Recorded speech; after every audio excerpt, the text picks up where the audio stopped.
Here is my official Patreon. Please join it because there are many stuffs that I can't share here because of community guidelines. But on my Patreon page, you will get adult Harry stories, Naruto, and Deca 2. Also the quick access for other parts of my story which might take time on YouTube. Also there are many stuffs you will get here. Please consider joining my Patreon. Link in the description. Taking Eno all day. Prologue. It was a sunny, happy afternoon at the park, and Yamanaka Eno was happy. Daddy and Mommy weren't here, she was allowed out herself. Sitting in the sandbox, building her sand castles alone, was sorta fun. No stupid Ami annoying her. Then, she noticed someone. A boy, sitting on his own too, stirring up the sand with his finger and looking sad. Maybe she could cheer him up. Anu. Oh hey.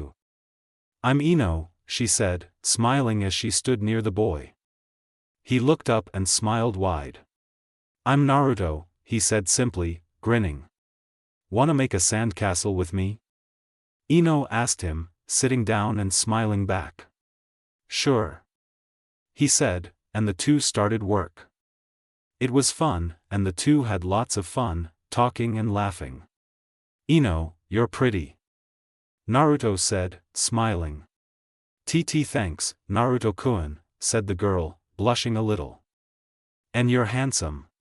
It was a nice sunshiny day. Eno-chan, never play with that boy again. Mommy said, shaking her finger. He's mean and ugly and stupid, and you don't like him. Right, Inoshi?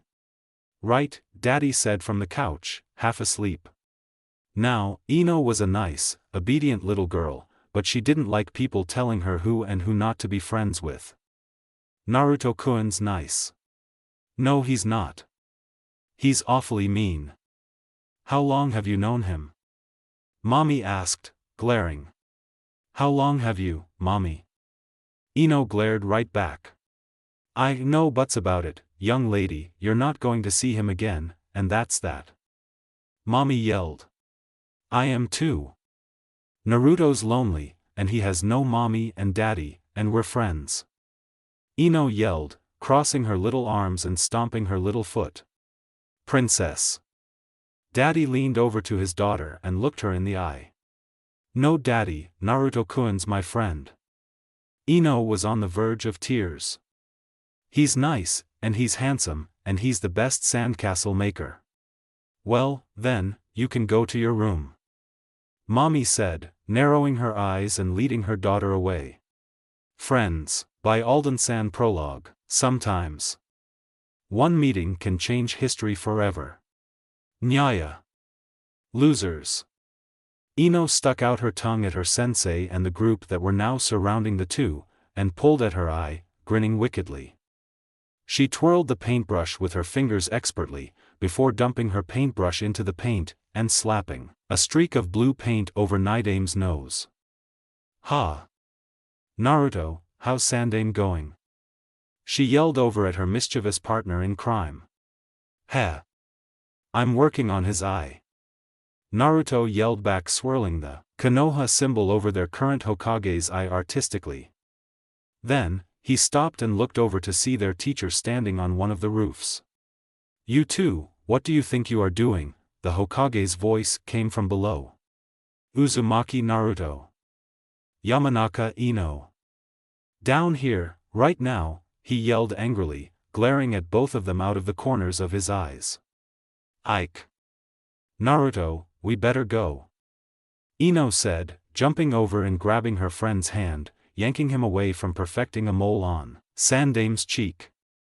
Pulling him along, she jumped backwards, watching out for Irika. And bumped right into him. Eno. Naruto. Come with me. Irika-sensei. Eno grumbled as he led them off. What are ya gonna do to us?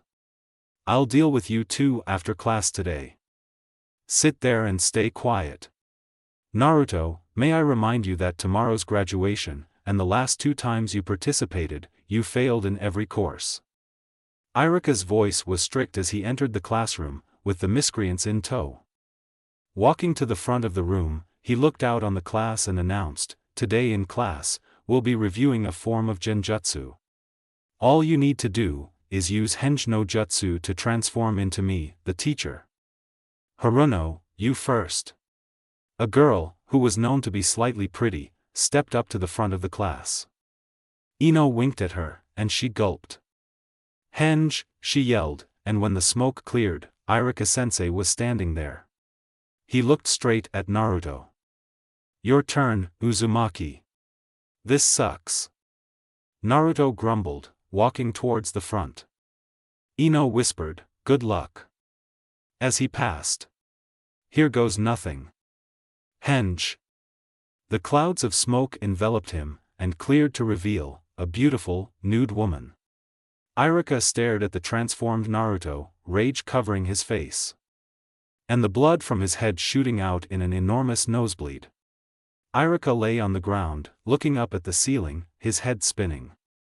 Most of his classmates were staring, Eno was cheering, and Naruto yelled, I call this one sexy no jutsu. Irika stood shakily, and yelled, how big of a fool are you? You waste all of your skill and talent inventing these stupid tricks. His eyes shot to Eno, who was giggling quietly. Class dismissed, he yelled as the bell rang, and yanked Naruto and Eno from the room. Eno, I'll be calling Inoshi-san for that trick with the monument, don't see that I won't. Meanwhile, you two will spend the rest of the evening wiping all of the paint off of the Hokage monument. Naruto stopped to catch his breath.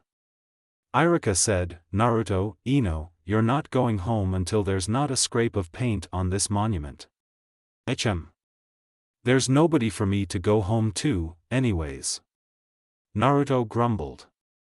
Eno looked at him, feeling that pang of guilt she always got when he mentioned his lack of parents. No kid should have to live like that. Naruto. Eno. What? Naruto asked, looking up. Once you guys finish up, I'll buy you guys some ramen. Eno, your parents have probably finished dinner up by now. Irika said, feeling guilty. He knew, oh so well, that Eno's lack of dinner wouldn't be an accident. Hell yeah. Both yelled, suddenly working faster. Eno's belly grumbled, and she worked hard to uncover Nidame's nose. Eno hadn't ever had a passion for ramen when she was young. It wasn't often served at her home, and when it was, her mother mixed in a lot of icky spices she hated. She'd grown up disliking it. Till Naruto treated her to some of Ichiraku's pork ramen. That had changed her viewpoint forever. Now, she gobbled enough to rival Naruto. Hey, sensei, this is awesome. Eno cheered, smiling a lot. Yeah, Irika-sensei. Naruto yelled. Why did you pick that particular spot to deface? You two do know who the Hokages are, right? Irika asked his students, looking at his students askance. Of course, we're not stupid, sensei. The Hokages are the leaders of the village, the best of the best. Eno said. It was the Yondaime, Hokage-sama who saved the village from Kyubi. And Sandaime. Then why? He looked at Naruto, whom he knew thought of the idea. Eno wasn't the type to pick somewhere like that, really. 'Cause I'm gonna be the next Hokage. I'm gonna surpass everyone before me, and the whole village will have to kiss my ass. Naruto said, his eyes full of determination. Irika realized that this was the thing that mattered most to Naruto, really. His dream. By the way, sensei. Can I wear your head protector? Please. Naruto held his hands out in a begging position and shot Irika his puppy eyes.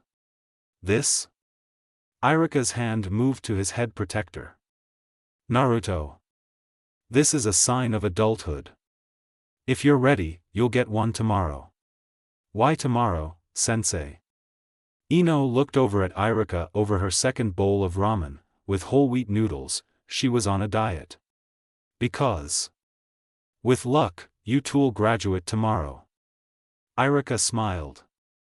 Now, we better get you two home, it's getting dark. For your final exam. Irika shouted to his class, standing at the front, you must each generate a bunshin.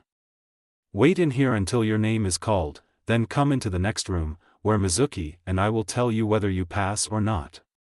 Bunshin. Damn, that's my worst skill. Naruto thought, groaning. Eno patted him on the back, saying, we went over these only 2 days ago, Naruto. You'll do fine. Of course, Eno didn't voice her fears about his graduation, remembering that his bunshins had been horrible, and the successes he got were mere flukes. Uzumaki Naruto. Naruto stood, and Eno did too. Hey, Eno, said one of the few left, you weren't called. I'm going in with him. I'm next, anyways, she yelled back, and walked up Tachi door with Naruto. You that loser's mommy now? Heh. Baby needs his mommy to come along? Most of them laughed. Eno swore under her breath, told Naruto to ignore those idiots, and opened the door. Irika and the teacher's assistant, Mizuki, sat at a double desk with a bunch of head protectors in front of them. Irika raised his head and opened his mouth when Eno entered, but when she sat down and Naruto stepped up, he desisted. He closed his mouth and nodded at Naruto. Naruto scrunched up his face, and yelled, okay. Here we dash, poof. The burst of smoke, similar to that of the henge, enveloped Naruto. When it disappeared, Naruto stood there, with a copy of himself standing there. Problem was, it was without arms. Naruto winced, then looked hopefully at Irika. Well, that's a good bunshin. If your opponent was convinced you had your arms amputated. Irika said, annoyed and disappointed. Fail. But, Irika-sensei. Eno yelled, standing and glaring at her teacher. Yeah, Irika. This is his 3rd time, and he almost managed it. There were a few flaws, but couldn't we give him a break? No, Mizuki. I don't believe that merits a passing grade. He only produced 1, and it wasn't even well made. The student is required to make 3 bunshins, well. With all due respect. Naruto's performance doesn't merit a passing grade. Both Eno and Mizuki starting arguing with Irika, both talking too fast to be heard, as Naruto slipped out the back door. Irika held up his hand, and said, Eno, your turn. Eno swung her head, annoyed, and created 3 perfect sexy bunshin no jutsus, and ran out of the room whispering, ass. Irika's eyes widened, and he had to stick a finger from each hand into each nostril to avoid losing blood. Mizuki just looked awkward, saying, I guess that's a fail, then, too. Naruto. Naruto. Eno chased after him, walking quickly and grabbing onto his shoulder as he walked away, swinging him around. Naruto's eyes were filled with tears. Eno. You shouldn't keep failing because of me. He said, wiping tears from his eyes and looking at her. I got him back. Irika-sensei's an ass, so I won't mind coming back next year to torment him.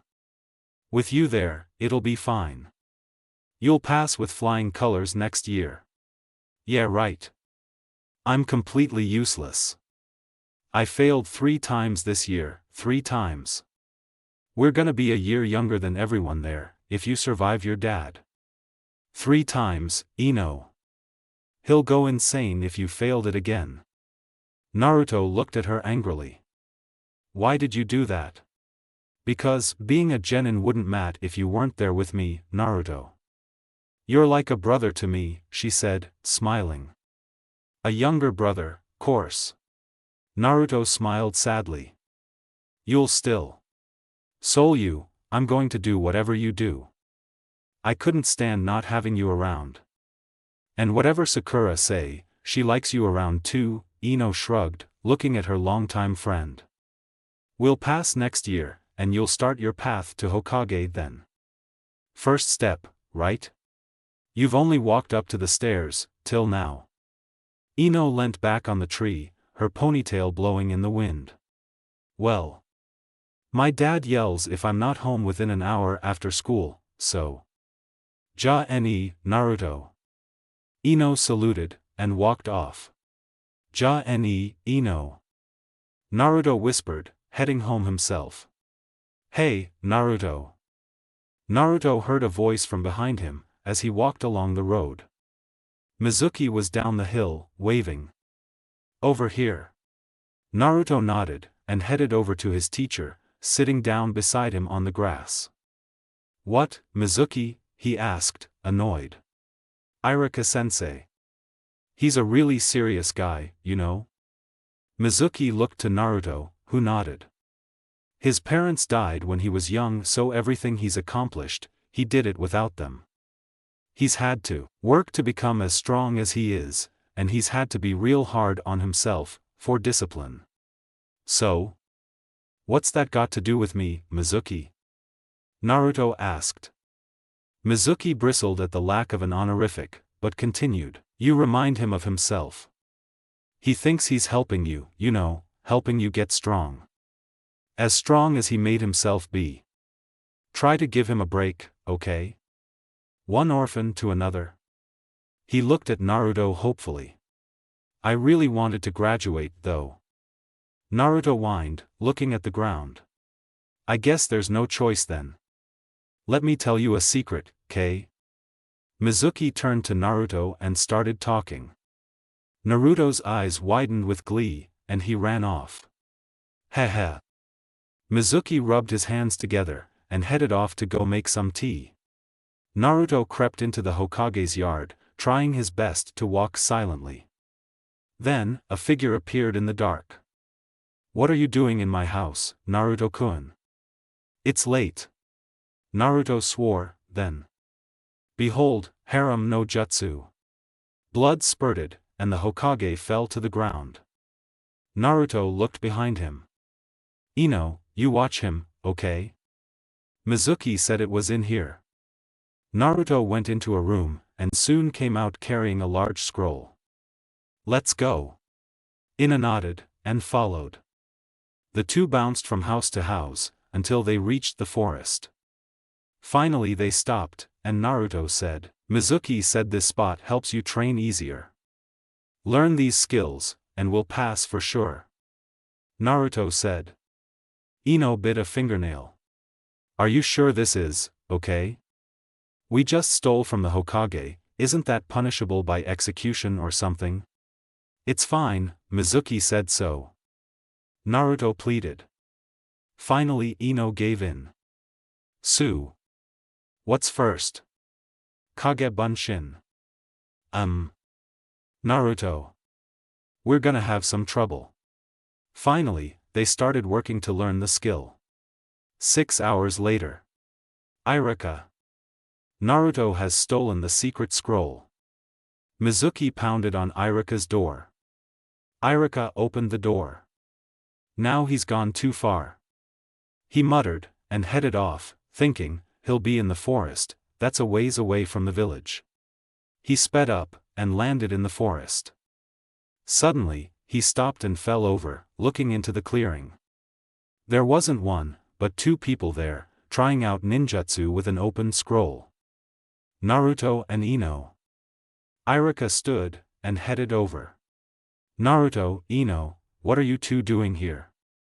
And with this? You guys. Iruka looked to Naruto for answers. Iruka-sensei, you gotta see the technique we learned, you'll have to pass us now. Naruto was smiling, giving his teacher the thumbs up. Where did you get that scroll? Why? Iruka looked to his students. Mizuki told me, and I got Eno to come. He told us about the scroll, and this place. Naruto stopped as a hand shoved him away. Iruka-sensei. Eno screamed as their teacher flew backwards, punctured in several places by shuriken and kunai and stuck to a tree. Mizuki was kneeling on a tree, looking down on them, with some huge shuriken on his back. Looking quickly to the scroll, she threw a kunai towards Mizuki, kicked it to roll it up and send it into the air, then shot it into the holder. She grabbed it, only to see Mizuki coming towards her. She ducked and jumped to Naruto. Naruto, she said, breathlessly. You too, protect that scroll with your lives. If Mizuki gets his hands on it. It has a forbidden jutsu in it, Mizuki just wants it for himself. Iruka yelled, struggling to remove himself from the tree. Naruto, there's a jutsu in there that you'll never understand unless I teach it to you. Do you know what really happened 12 years ago, almost the night you were born? Mizuki yelled, standing up in a tree. I'll tell you what really happened to the Kyuubi, and not even Blondie here knows. There was a decree, about then, not to talk about it. About what? Eno demanded, looking up at Mizuki. I think you're lying. The first clause of the decree was that it was to be kept completely secret, especially to you, Naruto. Because, the decree. No. Don't you dare, Mizuki. The decree was that nobody was to tell you that you are the Kyuubi itself, he screamed at the boy. Naruto stepped back, looking at Mizuki, stuttering. Naruto stepped back, looking at Mizuki, stuttering, what the hell are you talking about? He's probably lying, Naruto. Eno said, but that wasn't comforting, because her eyes were wide as she stepped in front of Naruto. Shut up, you filthy liar. Why do you think everyone hates you? Why do you think you have no parents? You're the demon, bound into that form by our beloved Yondaime Hokage, And that scroll is the instrument of your bondage. If he told the truth, even Iruka would tell you he hates you. You killed his parents. Mizuki yelled. Naruto stepped back, falling over. Eno glared at the man, and smirked. And what am I, the reincarnation of the great Tsunade? Don't make me laugh, sensei, she spit out the word like a curse. The little kids might like your scary stories, but us big kids that know the Easter Bunny isn't real aren't that easy to fool. You think I'm lying, Yamanaka? You think I'm not telling the truth to that monster in boy's form, eh? The reason you don't have a grandfather, and you stand there defending him? Mizuki stared her down. You might fool Naruto, but you can't fool me by throwing around my grandfather's name. Eno stood up to him. But Naruto had seen the truth, and the hate, in Mizuki's eyes. He turned, and ran. Naruto! Iruka yelled, pulling himself from the tree and rushing off, into the tops of the trees. Eno followed. Now, I just have to get rid of the girl. Mizuki yelled, running after them. With a small poof, he changed his form, and quickly caught up to Eno, trying to catch up. Eno, Mizuki's after the scroll. Give it here, before he catches up. Eno leapt towards him, and he smiled. Until she ducked down and connected the bottom of her foot with his jaw. Flying back, off the tree, he landed with a crash, while Eno stopped on the ground gracefully, sliding onto her knees. He looked at her. Eno. How? Poof. How did you know I wasn't Iruka? Mizuki asked, standing slowly. Because I am. Iruka stepped out of the trees behind Eno, looking at Mizuki. Game's up, Mizuki. I'm taking you in. Mizuki smiled horribly. Very noble, Iruka. Saving your parents' murderer. What if we let him live?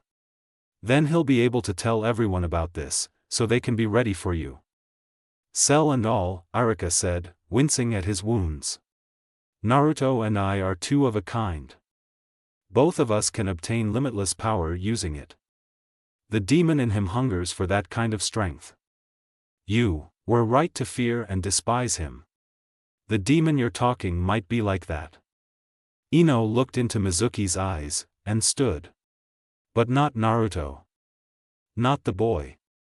Iruka stepped up beside her, laying a hand on her shoulder. For him, I have not hing but respect. He's an excellent student.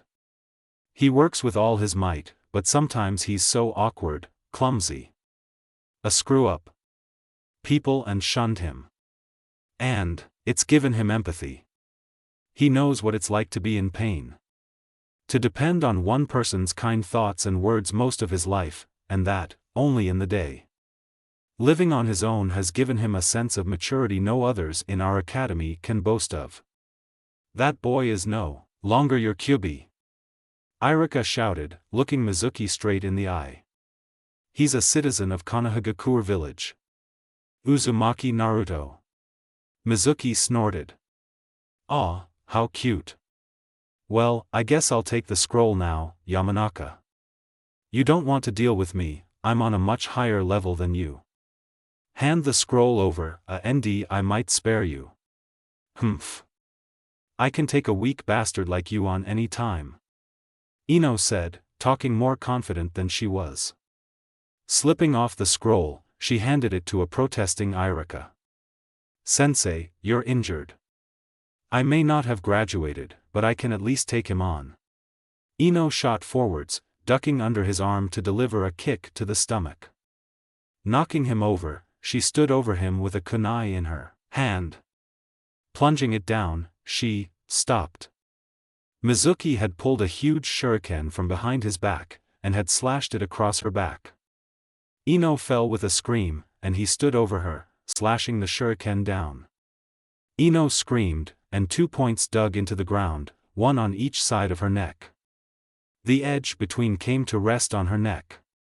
She pounded her fists against his legs, but he just dug his knee into her chest, and laughed sadistically. Wham! A fist connected with Mizuki's face, and a foot knocked the shuriken from Eno's neck. Naruto landed, sliding on the ground, and stood. He looked at Mizuki, shaking with anger. If you touch Irika, Sensei or Eno, I'll kill you. Naruto? Eno looked up at the boy's face, calm but angry, a cool fury. Naruto, Eno, get out of there. Irika yelled, taking a step forwards. Loudmouth brat. I can kill you with one hit.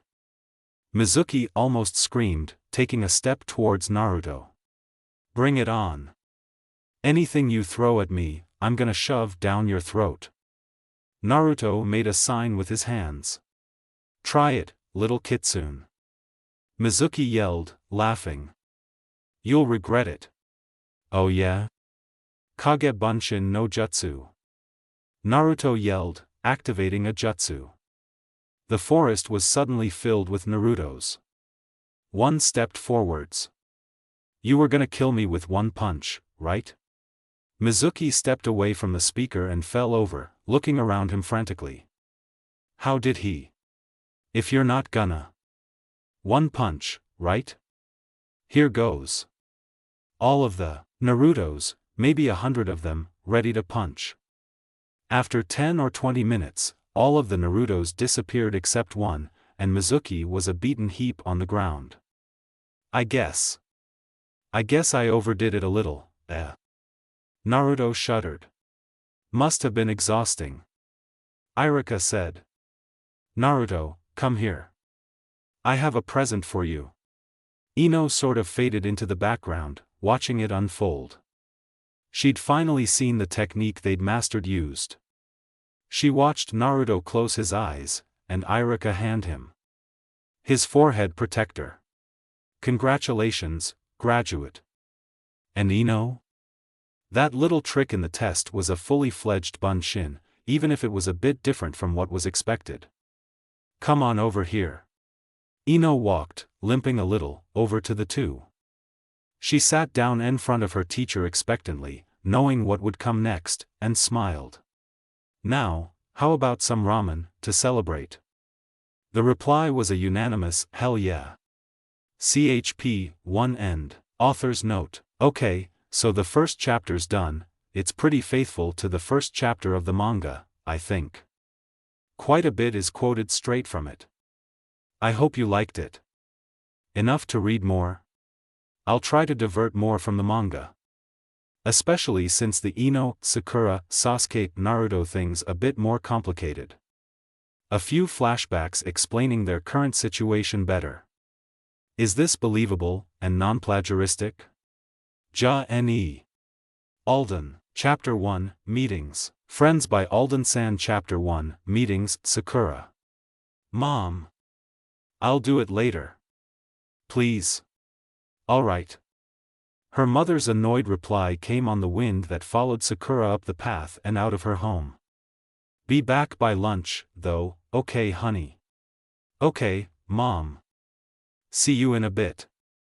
She called back, and bent over to open the gate, fumbling as she tried to unlock it as fast as she could. Unlocking the gate and pushing it open, she took a step, determined to build up speed. Good morning, Sakura. A derisive voice, followed by a humph and a hint of rude laughter met her as she cursed her lack of speed.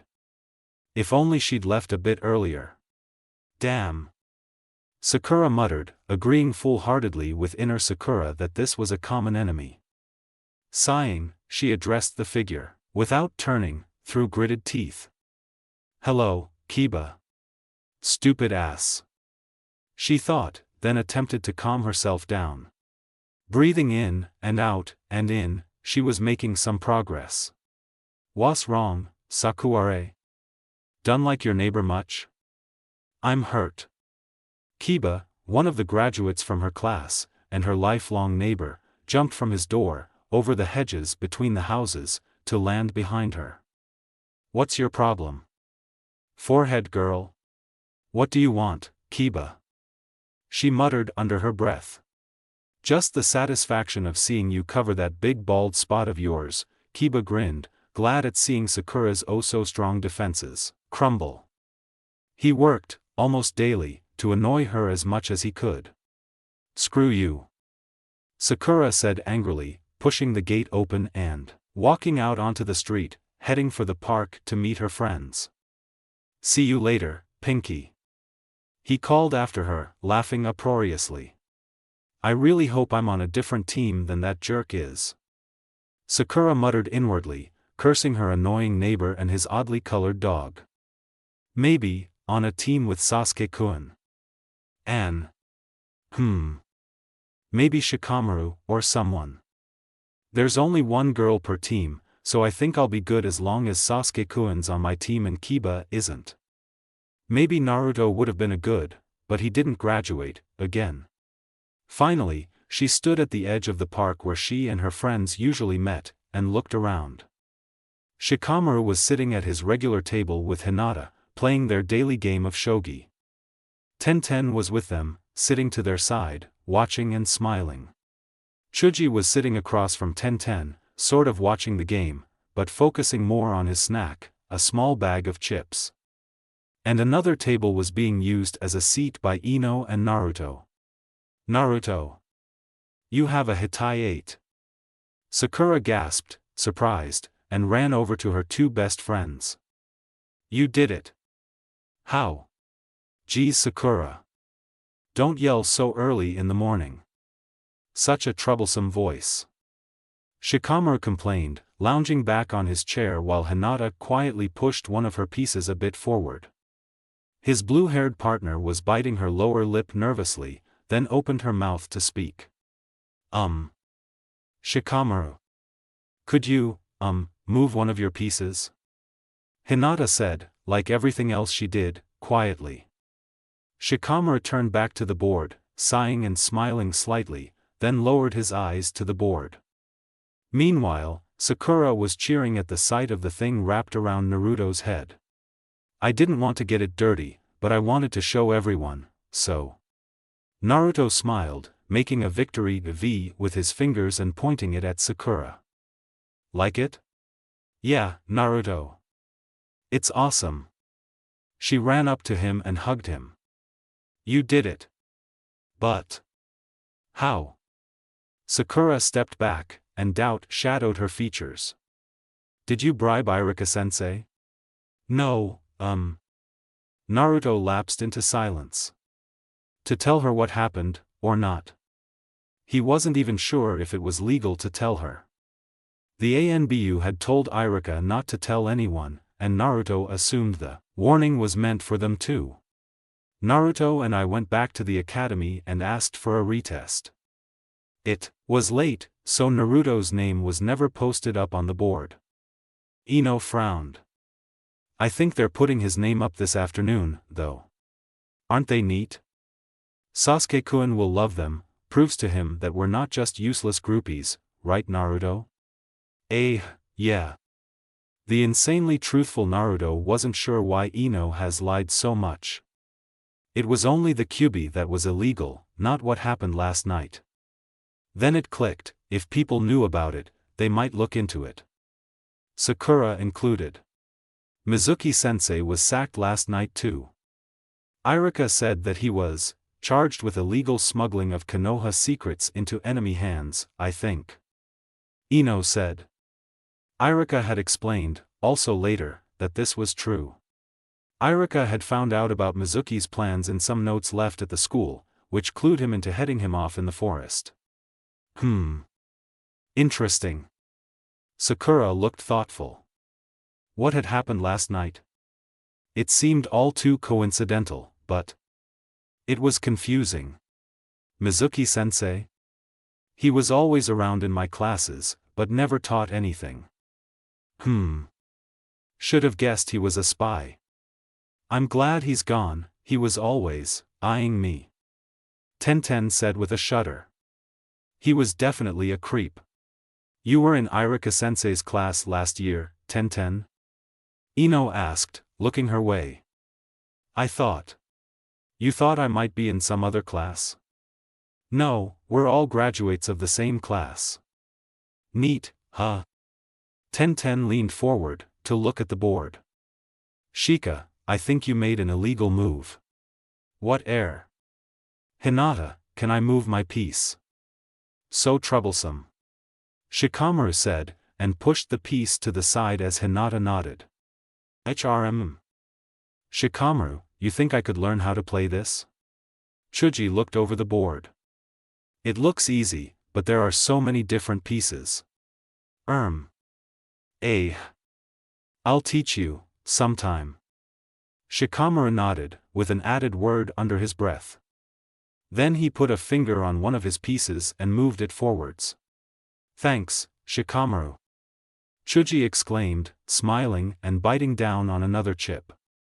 Problem. Shikamaru turned back to the board. Hinata had already moved. Shikamaru put his hand to one of his pieces, and pushed it forward. Hinata stared at the board for a few minutes while Shikamaru opened a couple of pop cans. He rolled one over to Hinata. Thank you, Shikamaru. I forfeit. Hinata nodded her head to the table. Shikamaru cracked a smile. You were pretty good this time, Hinata. It was a good time to forfeit for you, though. I could see that you missed the chance to defeat me a few turns ago. Shikamaru looked over at his friends. I think I'll go home and read, or something. Guys. Tenten's sudden outburst interrupted Shikamaru's decision. I think we should all have lunch somewhere, to celebrate your guys' graduation. My treat. An almost unanimous yeah swept the park, the only negative reply being Shikamaru's too troublesome. Other than that, it was unopposed, and everyone knew Shikamaru probably wanted to go too, anyways. When Tenten asked where to go, though, it was a big argument. Naruto and Eno wanted ramen. Chuji wanted some Korean barbecue. Hinata, shyly, asked if they could get some dango, and Sakura agreed, forcefully. Shikamaru just wanted whatever. Why not Shuka Square?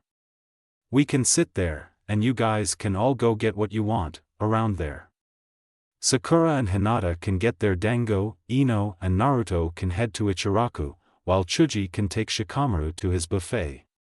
Then, we can meet back at the square with our food. How about it? Tenten suggested. She had always been good at accommodating to everyone's preferences. Hell yeah. This is awesome. Thanks, Tenten. Eno cheered, pulling Tenten from her chair and spinning her around. Hey, anything to get away from Niji's brooding and Lee's hyperactivity. Hinata, even you can't pretend he's not hyper, you know that. Tenten looked in the younger girl's direction. Yes, Lee-san is hyper, sometimes. I guess. But Hinata looked at her older friend's face, as Tenten cut her off with a hand gesture. Yes, I know he's a hard worker, and that's he's a good person, etc. etc. You don't defend Lee all the time, Hinata, even if, well, lighten up a little, okay? Oh okay, Tenten. Hinata gulped and smiled a little bit. Now. Let's go. Tenten pointed the way towards the square, and headed that way. The rest promptly followed. Every passerby, or at least almost every passerby, looked oddly at the group at one of the square's many tables. Most of the academy's graduating class, sitting around a table with a girl from last year's graduating class, eating seemingly random lunches from various restaurants, talking about random things. Right now, the popular conversation topic was Sasuke. He's an ass. Shikamaru stated his opinion forcibly. Shikamaru, Sasuke's not an ass, he's just. Eno stopped herself, searching for a phrase, then continued with, not on anti-depressants. Yeah, Shikamaru, Sasuke's. Sakura then proceeded to blush furiously as she bit into her dango. Well, I'll be fine as long as I'm not in his team. Shikamaru muttered. Such a troublesome guy. Stupid Sasuke.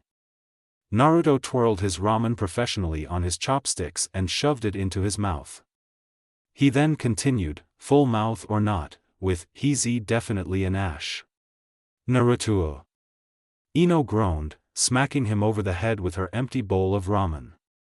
Because you and Shika were complaining about our beloved Sasuke, you two can go get my refills of ramen. And me some more dango. Sakura said, waving her hand furiously. I thought you were on a diet? Eno turned to her friend. I'm allowed to splurge every so often. Sakura nodded, and yanked Shikamaru up by the collar. Go, Shika. Yeah, Naruto, go. Eno pushed her two male best friends in the general direction of Ichiraku. You. Troublesome women. Shikamaru said, as Naruto dragged him towards his and Eno's favorite ramen stand. He grumbled almost straight on the way to the ramen stand. Finally, they reached the stand, and both sat down.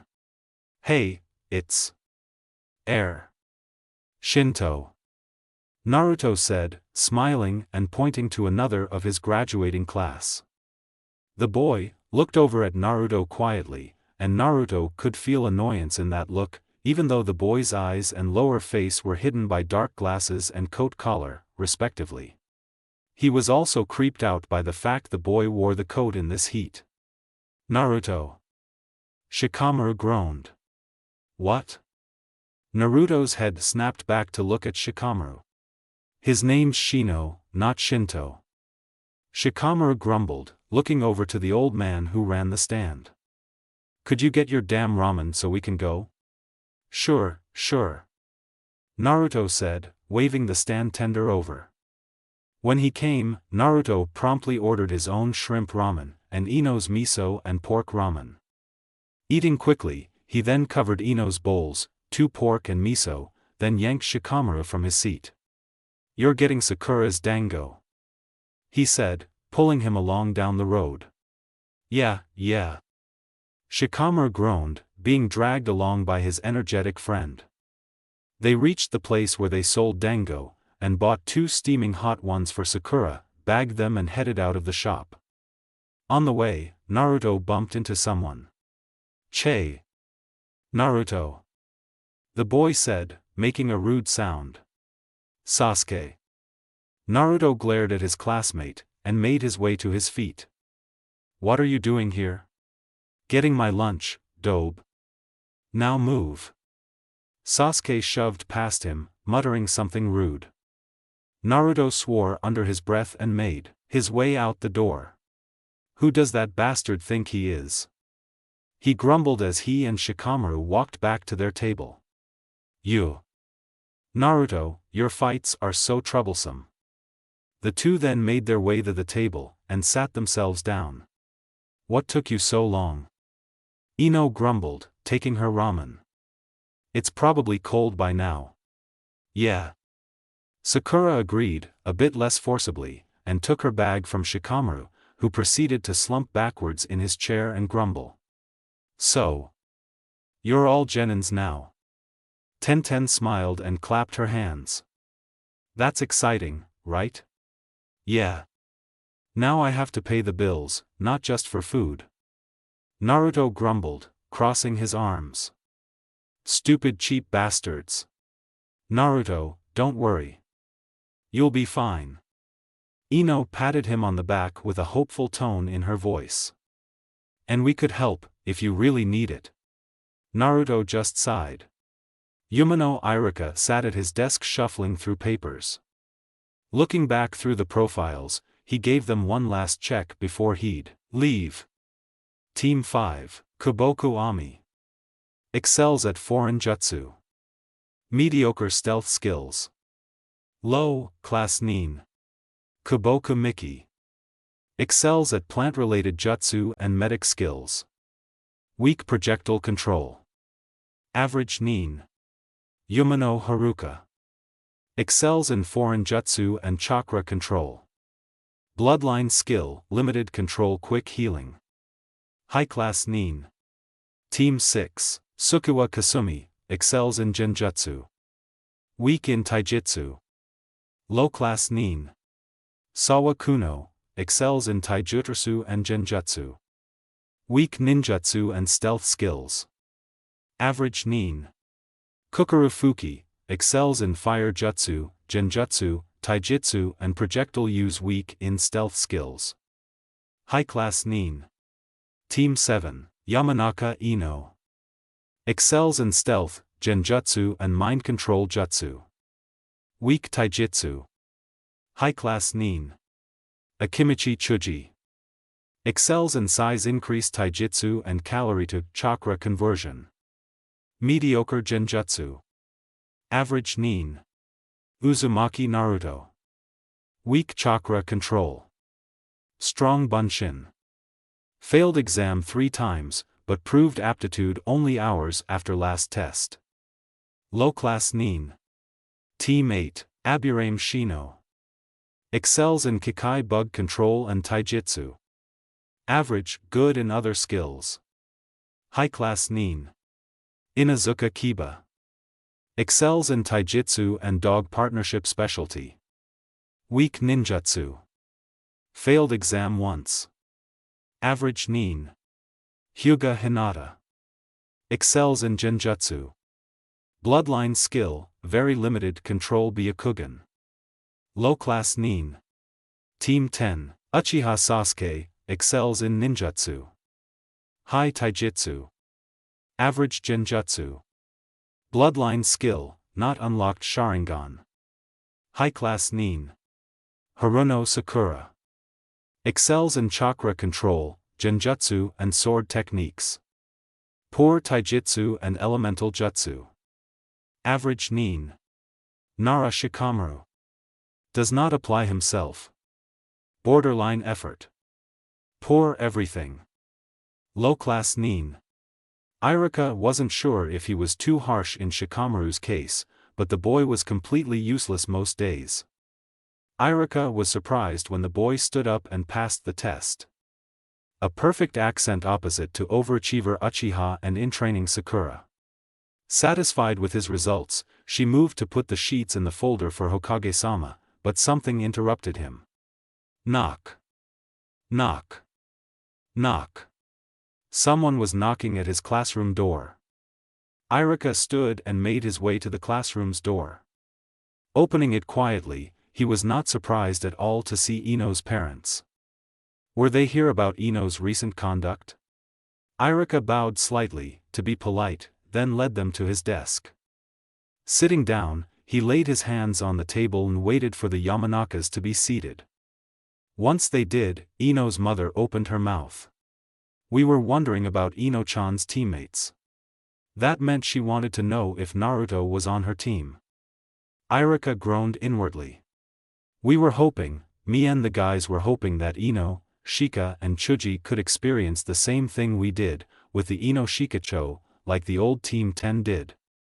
Inoshi clasped his hands together and rested them on the desk. "I know it might be some trouble, but would it be alright? Irika knew the team would never work.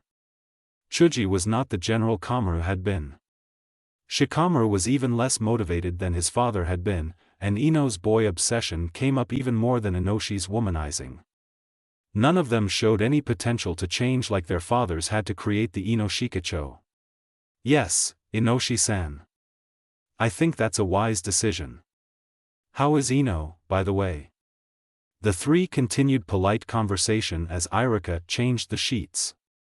Team 5, Kuboku Ami Kuboku Miki Yumino Haruka Team 6, Sukuwa Kasumi Sawa Kuno Kukuru Fuki, Team 7, Uchiha Sasuke Haruno Sakura Uzumaki Naruto Team 8, Aburame Shino Inazuka Kiba Hyuga Hinata Team 10, Yamanaka Ino Akimichi Chuji Nara Shikamaru. And, as the two parents waved him goodbye from down the academy hallways, Irika cursed his weak resolve when it came to stand up to a student's parents, to tell them he disagreed with their decisions. This weakness had time and again weakened the genin teams, and through that, Konoha's ninja. Then, he closed the file, sealed it, and dropped it off in the head's office. Stepping into the mild air, he headed off at a brisk pace homewards. End Chapter 2. Chapter 2, Conversations. Ino. How long are you gonna take? Naruto whined, looking over at his friend. Even though her name came after Naruto's, she'd come with him and demanded she get her picture taken first. She's gotten especially dressed up, and wanted the least chance of her dress getting ripped. It was very delicate, and it was one of her mother's old dresses. Her mother had been hesitant about lending it to Ino, but finally hugged her and told her she was proud of her, and that the dress looked too lovely on her to keep from her. Well, I have to be posed just right, Naruto. She said as if he were stupid, even though both realized that the photo would be of her head, and only the collar of the dress would be visible anyways. But Ino. Naruto's stomach growled. Why were you taking so long right before lunch? Why couldn't you have waited? I couldn't eat in it, Naruto. You could have changed. That could rip it. What couldn't rip it, then, Ino? And posing for a photo. And I came with you, cause, well. Ino looked away. She sort of felt guilty. It wasn't Naruto's fault if Uzumaki came after Uchiha in the dictionary, right? Because you thought we could catch Uchiha leaving, right? Naruto said, groaning and crossing his arms. I was right yesterday, you know. Sasuke is an ass, and you know it. Sasuke is. Ino got that dreamy look on her face that she only had when she talked about Sasuke, or her cousin Yashimaru. And since Naruto knew the reason for the look about Sasuke, he was wondering whether Ino was considering her cousin as a possibly love interest. Which Naruto hoped wasn't the case. Of course, Naruto had the same look when it came to ramen, so he wasn't sure if the look was completely romantic. Sasuke is the most beautiful guy in the world. And he's deep, always thinking. And he's strong. Ino continued blithely, smiling into space. Flash. Hey, what was that for? She demanded, looking at the photographer. I wasn't ready. I know a potential good picture when I see it, miss. Come over here. The guy said, motioning her over and smiling. Ino wasn't sure about his idea of a good picture, seeing as he was pretty old, and she'd seen other pictures from the academy IDs. They were pretty bad. So. Then, she looked over his shoulder at the picture. Good enough, he asked. Hell yeah. She murmured, looking at the picture oddly. Was that her? This pale beauty with flowers in her hair and a distant, beautiful smile? Damn, she looked good. Uzumaki, Naruto? The guy asked, looking up. Ino smiled and watched as Naruto bounded up to the chair. He's so excited. Then she excused herself to change out of that dress that was the cause of her current headache. Friends by Alden-san Chapter 2, Conversations. Very good picture, Ino. Although, I wonder whether this gives the impression that you are, how can I say it, dreamy. Of course, anyone who knew you would know otherwise, but… Anyways, good job. Eno bowed her head, murmuring, "Thank you, Hokage-sama." Sarutobi smiled a bit. Eno, no matter how excitedly her actions were most of the time, had always paused to give him the respect others sometimes forgot. His mind flashed to his grandson, and he smiled a little. That boy. I wonder what he and Naruto are doing. Ahem, Eno. You may go. Yes, Hokage-sama.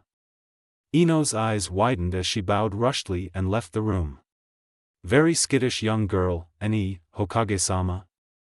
One man remarked to his superior lightly. Eno is just overawed sometimes, Kumo-san. It isn't that much of a worry. Now, I will retire for the day. Only a few more new genin tomorrow? I see. The men stood and headed home, talking pleasantly as they headed for the Hokage's office. Where were you all day? I've been looking all over. Eno raged, whacking Naruto over the head, annoyed. Later in the day, the two were laying on the grass outside of the city walls, looking up into the sky. They did this often, at least once a week. I was with a kid, Konohamaru. Naruto grinned.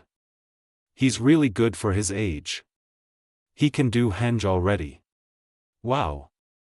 That's Hokage-sama's grandson, right? Eno asked, and Naruto nodded. Oh. Eno. Naruto sat up. What, Naruto? Eno looked over at her friend, smiling. Well, I was thinking.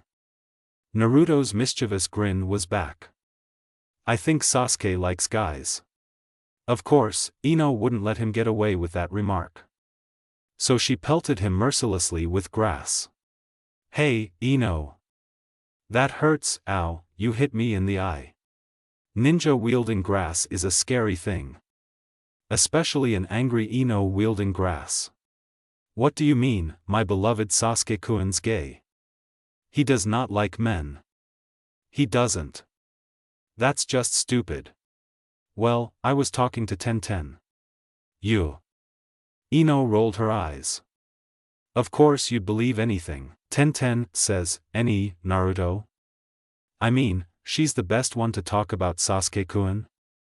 An older girl who despises him, and pretty much every girl who admires his gorgeous looks, then goes off to stare at that box of angst, Niji, who just happens to be the Bishounen of her year?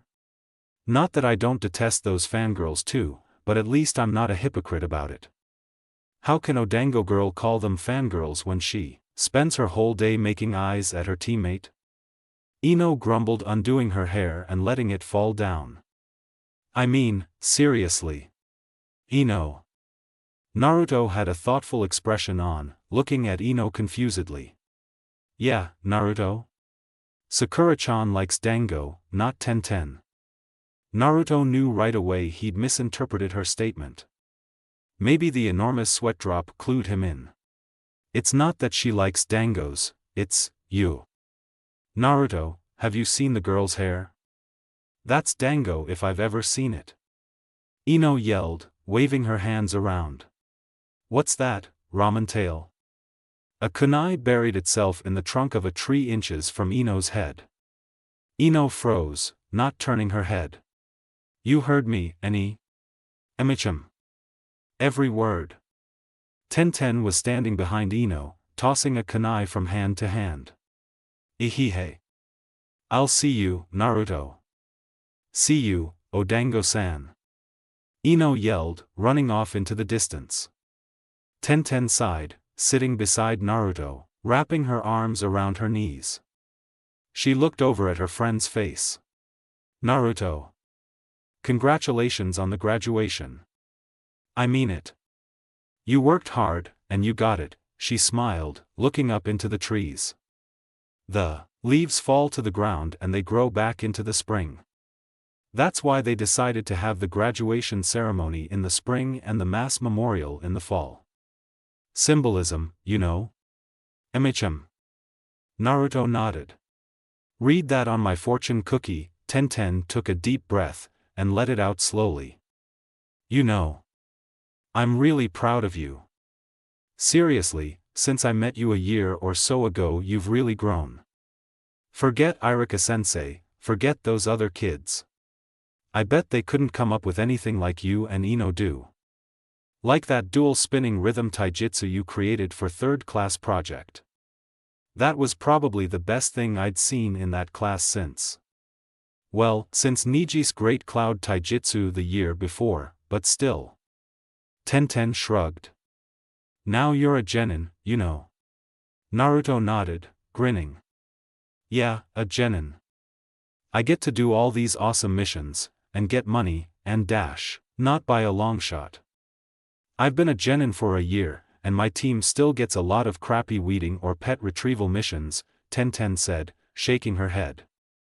You'll be getting small jobs for at least another half a year. After that, you might get a few C-level. That's what we're doing still. It's really boring, too. I'm not gonna do crappy D-levels. I'm gonna do some B-level missions, right away. Then, when they see how awesome I am, they'll get me on A-levels. Naruto cheered, pumping his fist in the air. Just watch me. Tenten just smiled and shook her head. So when are your teams chosen? Naruto struggled with a paper in his pocket, yanking out and unfolding it. Tomorrow, he nodded. At the academy. Ah, I see. I wonder who you'll get teamed up with. Tenten mused aloud, laying down. I met a kid today. Weird kid. Name's Konohamaru, he's the third's grandson, yeah. What's the kid like? I mean, I've seen him a few times. Tenten sat back up, looking interested. Is he any good? He's a good kid, I guess. He learned my sexy no jutsu pretty quick. He wants to beat me out for Hokage. PSH, like that's going to happen, right? Naruto grinned. Yeah. Eck. Damn, I promised Mom I'd help her with the laundry. See you, Naruto. Tenten got up and ran, waving back at him and yelling. Naruto waved back, then turned back to look out at the lake. The sun made a nice effect on the water. Bumf. Something soft hit him in the back of the head. He picked it up, it was swimming trunks. Hey, Naruto. Let's go swimming. Eno was back. You know, Naruto. Eno's hand rubbed through his hair. You're pretty cute when you have wet hair. Wadash. Naruto started to turn around. Hiya. Eno dunked his head underwater with her hand and swam over him. Gotcha, Uzumaki. Eno. I'll get you. Naruto swam after her, grinning. Just try it, Naruto, and Eno flashed him an impudent grin. After a few minutes of splashing around in the lake, and Naruto chasing Eno around it 47 times, the two decided to get out of the water and get some ramen. Inuo. Naruto grinned wider. Yes, Naruto? Eno groaned. Do you have any money? I spent all mine already. It was true. Groceries were expensive. No. I gave you my whole allowance last week in ramen. It was true. Feeding Naruto was expensive, too. But I caught you. I did. Alright, Naruto, once we get there, I'll buy you 2 bowls, that's it. And as they struggled through the sand, Naruto carrying Eno, because she didn't want to get dirty and he didn't want her complaining about it later, Naruto thought what a great day it had been. And how much he loved ramen. Naruto, where were you all day? I mean, you mentioned the kid Konohamaru, but other than that, you really didn't volunteer any info. Eno asked, looking over into her friend's face and slurping her ramen. Naruto shrugged, then grinned. I showed him my ultimate sexy no jutsu. Eno rolled her eyes. Oh god, not that waste of chakra dash, but Eno, I use it to get rid of perverts. Naruto protested. When that guy was looking at your butt that one time, it worked perfectly. You ever stop to think, Naruto, that a girl might like it when a guy looks at her butt? Eno glared. Naruto was taken aback. Why? I know I wouldn't like it if someone was staring at my butt. Naruto said, and nodded. My sexy no jutsu got rid of him. Eno rolled her eyes. You're hopeless, Naruto. Then she leaned over and hugged him.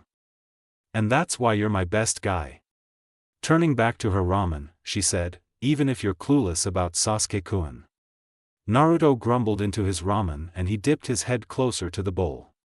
Sasuke-kun is not a pale, ugly bastard, Naruto. Eno punched his shoulder, causing him to sputter and cough. Once he stopped, he glared at her. What? She grinned. You had to learn your lesson somehow. He just frowned and ate ramen silently.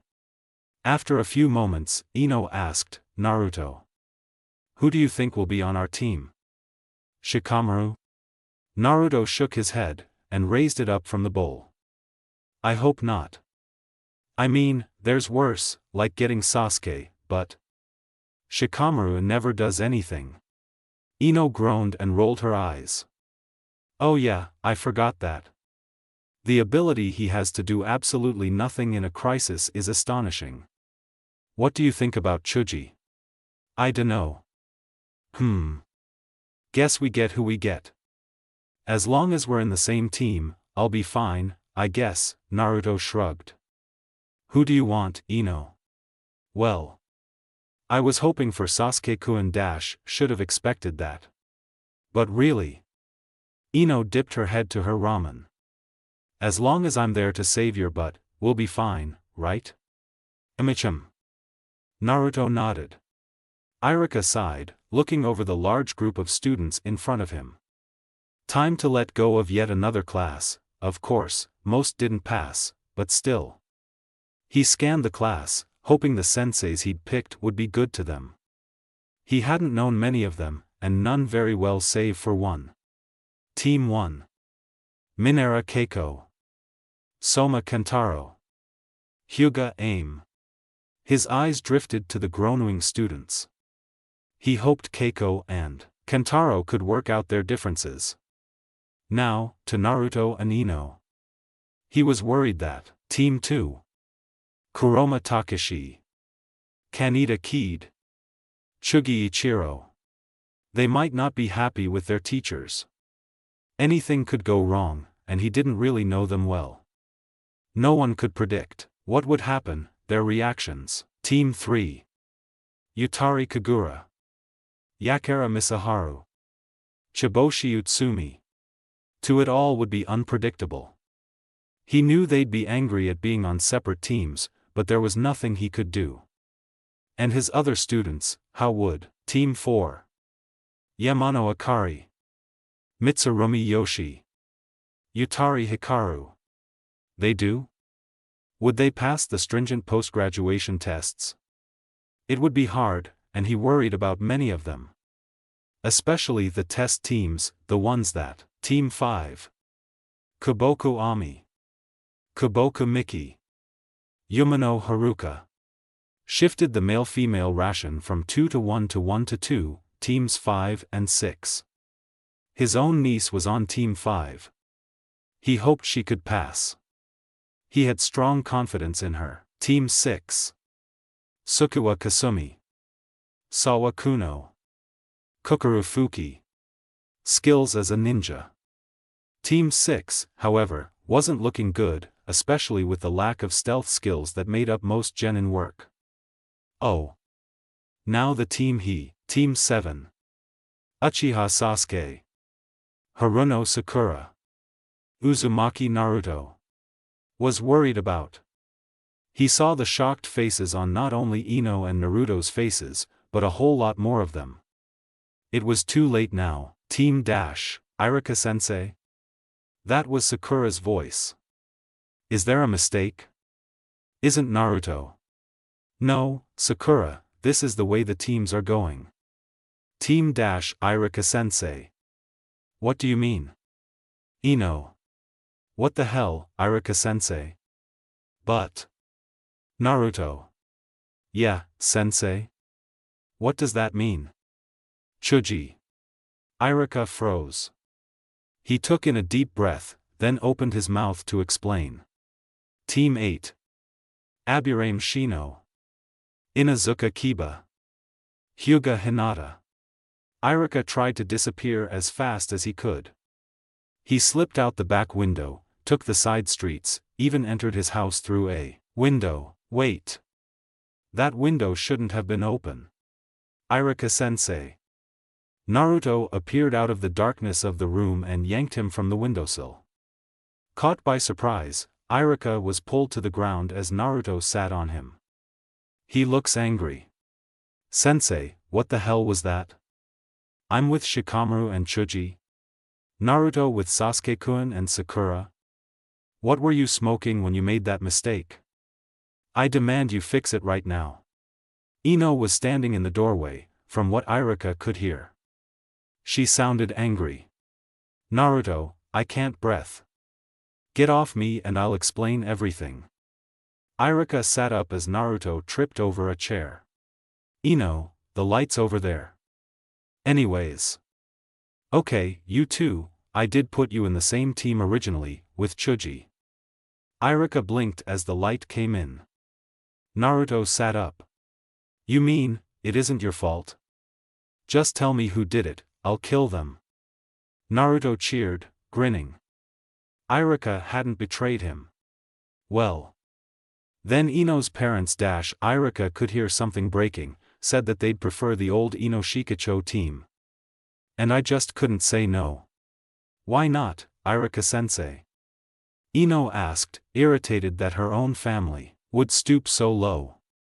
You could have told him the team would screw up, which it will, and that the three of us are horrible at the Eno Shikacho maneuver, which we are, and that me and Naruto are the best fighting together, which we are.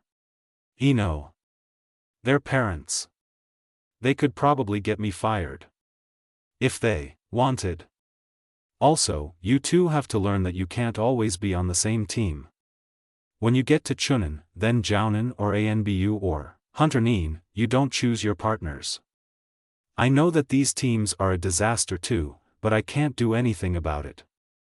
Now, here's the info on your teachers. After a few seconds, they took the pieces of paper and grinned.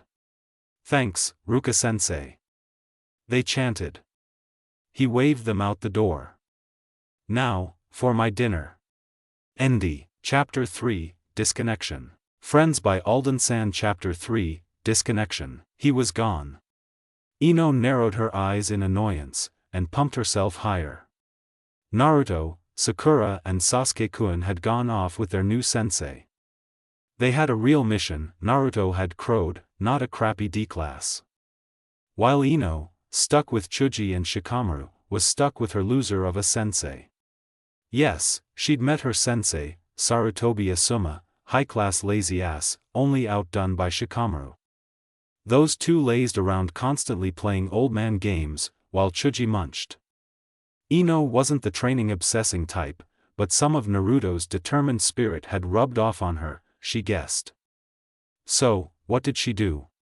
She usually left her group, muttering darkly and stomping off to the forest to practice her secret jutsu, the Kage Bunshin. Yes, she'd finally mastered it. At least, she'd mastered performing it. How hard could it be to get more than one clone without fainting? She pumped her feet, shooting herself back into the air. As she'd found out earlier that evening, very hard. She almost fainted when she conjured one. How would she get so many out like Naruto did? She swore she'd have two by the time he came back. If he got to parade off to Wave Country, then she'd do something interesting too. Her feet touched the ground again, and she pushed off again. Annoyance made this swing a common retreat for Eno. The only place she felt at peace, now, was in the air. How could he have a mission before her, without her? It just wasn't fair. It was her parents' faults, that's right. If they hadn't. Eno sighed. What could she do now? Her team was lame, she wasn't talking to her parents, talking to pretty much all of her friends would be awkward, since most of them didn't even pass the sensei test. The rest would be with their teams of actually bearable people. She had no place at her home, with her team, with her friends. Her best friend in the world, her one true love, and the boy who she decidedly adopted in her mind as her brother were gone, leaving the village boring. The world had seemed a lot brighter a month or two ago. Well, all she could do was work on her jutsus. She couldn't spend her whole time on Kage Bunshin, could she? So she spent almost an hour working on a fire jutsu her father had showed her, not coming any closer than when she'd started to making fire come from her hands. That was when she realized she had screwed up one of the seals, using the dragon seal instead of the tiger, resulting in her doing a completely different jutsu, which would require different chakra placement and focus to work anyway. This resulted in her being severely annoyed and exhausted for the second time that day. Naruto had left yesterday. Today, she'd almost not bothered waking up. Was it even worth it? Everything was boring now. Sure, she'd dreamed of becoming a ninja and impressing Sasuke for years. She'd had this dream for far longer than that, though. Ever since her father had told her dashing stories of her grandfather, her uncles, her father himself with his teammates. She'd grown up on tales of bravery, courage, and good luck. Meeting Sasuke had only pushed her further to become great. He was so mysterious, so beautiful, so strong. He was, in a nutshell, perfect. He had a tragic past, even. Unfortunately, that turned him into a major turn-off, because after his traumatic event he ignored everyone. Including Eno. No one, not even Uchiha Sasuke, was allowed to ignore Yamanaka Eno. Eno had taken a hit to her pride the day Uchiha Sasuke had shooed her away with a flick of his hand and an annoyed glare. Most male genin, even despite their tender age, would at least describe Eno as pretty. Some also might say mean, scary or even evil, but those are first-year academy students for you. Now, Eno lay in the middle of the forest, too exhausted to move, barely able to breathe. Her chakra was ebbing, and her head was throbbing. Her eyes focused high above her, landing on fluffy white shapes. Watching the clouds. Damn, next she'd be playing Go and having old boring men obsess over her. Damn, now she was being bitter. She hated being, no, she refused to be bitter over her sensei's blatant favoritism. But, how could lazy-ass Shikamaru be favorite? When she was prettier, stronger, sexier. Who needed Asuma, though? She was fine by herself. Who needed them? Still. Eno hated that life sucked now. How did life start being so unfun? Her mother was even more distant, and worse, her father was trying to pry into her life even more. Her teammates had seemed to lose all sense of life, preferring shugi and barbecue respectively more than her, the village, which seemed to have become more enclosing than before if possible, and her own personal life, which had shriveled up into nothing. She was just another kunoichi, another genin to most people. That was almost worse than being an academy student. All she could do now was train. And her sensei, who was supposed to help, just told her to go practice your Shintenshin, Eno. What the hell? She hated it so much. She needed to take matters into her own hands. She needed a real sensei. A kunoichi, someone who didn't dislike kids, one with some time on her hands and wouldn't mind. Someone who was probably training genins anyways. Hinata mentioned a kunoichi teacher. Eno bit her lip as she strode towards the field she knew Hinata's team used for practice. She hadn't paid attention to her team members, or met their sensei. She just hoped the woman was forgiven, and the guy were bearable. This was usually too much to ask, but Eno hoped, just once. All hope of this escaped Eno in an instant, Inazuka Kiba. Not exactly a hateful sight, but undoubtedly a nuisance. She'd benefited from his remarks the numerous times she'd been to Sakura's house. Oh yes, the two were well acquainted. The others were unrecognizable, other than Hinata of course. She'd met pretty much every Jounin in the village through her dad, so she guessed the one with the really nice red eyes was a new Jounin. The other boy was the quiet one in the corner of the room. Shino? Shiro? Anyways, if the woman allowed her to study with them, she'd learn about them quick enough. Eno was willing even to bear Kiba every day to actually learn something. She gripped her hands to her sides, her body filled with tension, wondering whether she'd let her train with them. Why not? It was just another genin, a chance to test her students on someone she wouldn't have to teach later, right? Of course, Eno would only appear in training, and only if the sensei allowed her to. Eno wondered about the sensei. Kunoichi either went for genjutsu or ninjutsu. Either way, Eno could learn something from her, if she were willing to teach. She just hoped that was the case. What teacher could turn away a willing student? Eno's breath quickened as she came closer to the group. The woman was watching all three of her students spar together, and it was interesting, though Eno could have predicted 2/3 of the fight, Kiba rushing in to fight, Hinata backing off more, but the other guy. He was just blocking Kiba's strikes almost effortlessly. Kiba had the fire in his eyes of a fighter. Eno saw it all the time in Naruto. Kiba had a formidable spirit. Excuse me. Eno approached the Jounin, feeling awkward. Eno always was awkward in front of adults. It was something good children did, and that's how Eno had been raised. She damned this fault, it unfitting her normal personality. She hoped it wouldn't ruin her chances. The Jounin looked at her, unsurprised. Even if Eno had tried stealth, the woman would have pinpointed her easily. Eno was slightly mollified that she didn't embarrass herself trying to sneak up on the Jounin. Hinata's sensei spoke suddenly. I'm Yuhi Kurenai. And you are? Kurenai had a nice voice, Eno decided. Her clothes were a bit mismatched, but with a pulled-together look. She took a breath in, and spoke. Kurenai-san. I was wondering. Yes? Kurenai asked, almost impatiently. I was wondering if I could train with you and your team sometimes. I mean, my sensei and teammates are useless, and I know I might be a burden, but just give me a chance, and besides I'm the only one who can spur Hinata into doing anything plus dash. Eno's magnificent run-on sentence was stopped as Kurenai shifted her position. She sighed. Eno feared the worst. Name? Was she going to report her for annoying her team? Yamanaka Eno, Yuhi-san. Eno bowed her head, closing her eyes shut. You say you know Hinata? Kurenai asked, and Eno nodded her head. Kurenai called Hinata over, and Eno raised her head to look. Eno? What are you doing here? What about? Hinata seemed confused.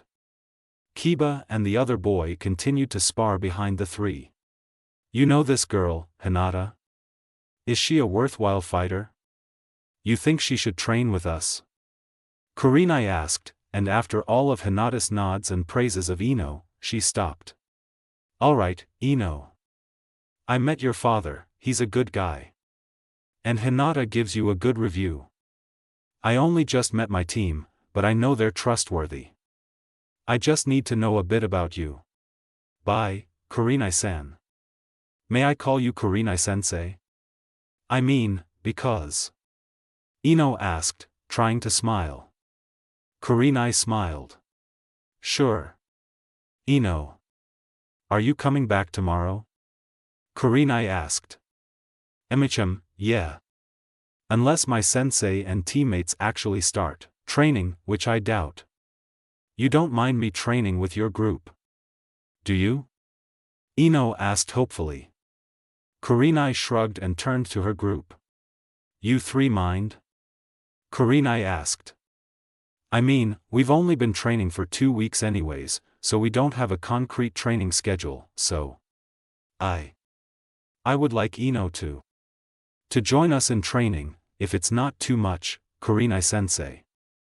She's a really good fighter. And if her team isn't helping her, I don't want her here. Kiba shouted, acknowledging their acquaintance for the first time since the practice started. She's, well. You, alright. Eno was definitely confused. What would make Kiba suddenly change his mind? Hinata, Eno decided, must be the reason. She'd noticed what the others hadn't. The subtle clues that even many ninja would be hard-pressed to spot. But Eno, who had spent her whole life with kids her own age, knew the secret signs when even the person themselves didn't even know for sure. She know? Kurenai turned her head to look at the third member of their team, someone even Eno hadn't gleaned much from. Mystery boy.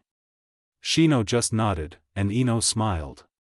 The three had been good at practice today, and if she got that kind of workout even every few days she'd improve a lot. Bye, Kurenai-sensei.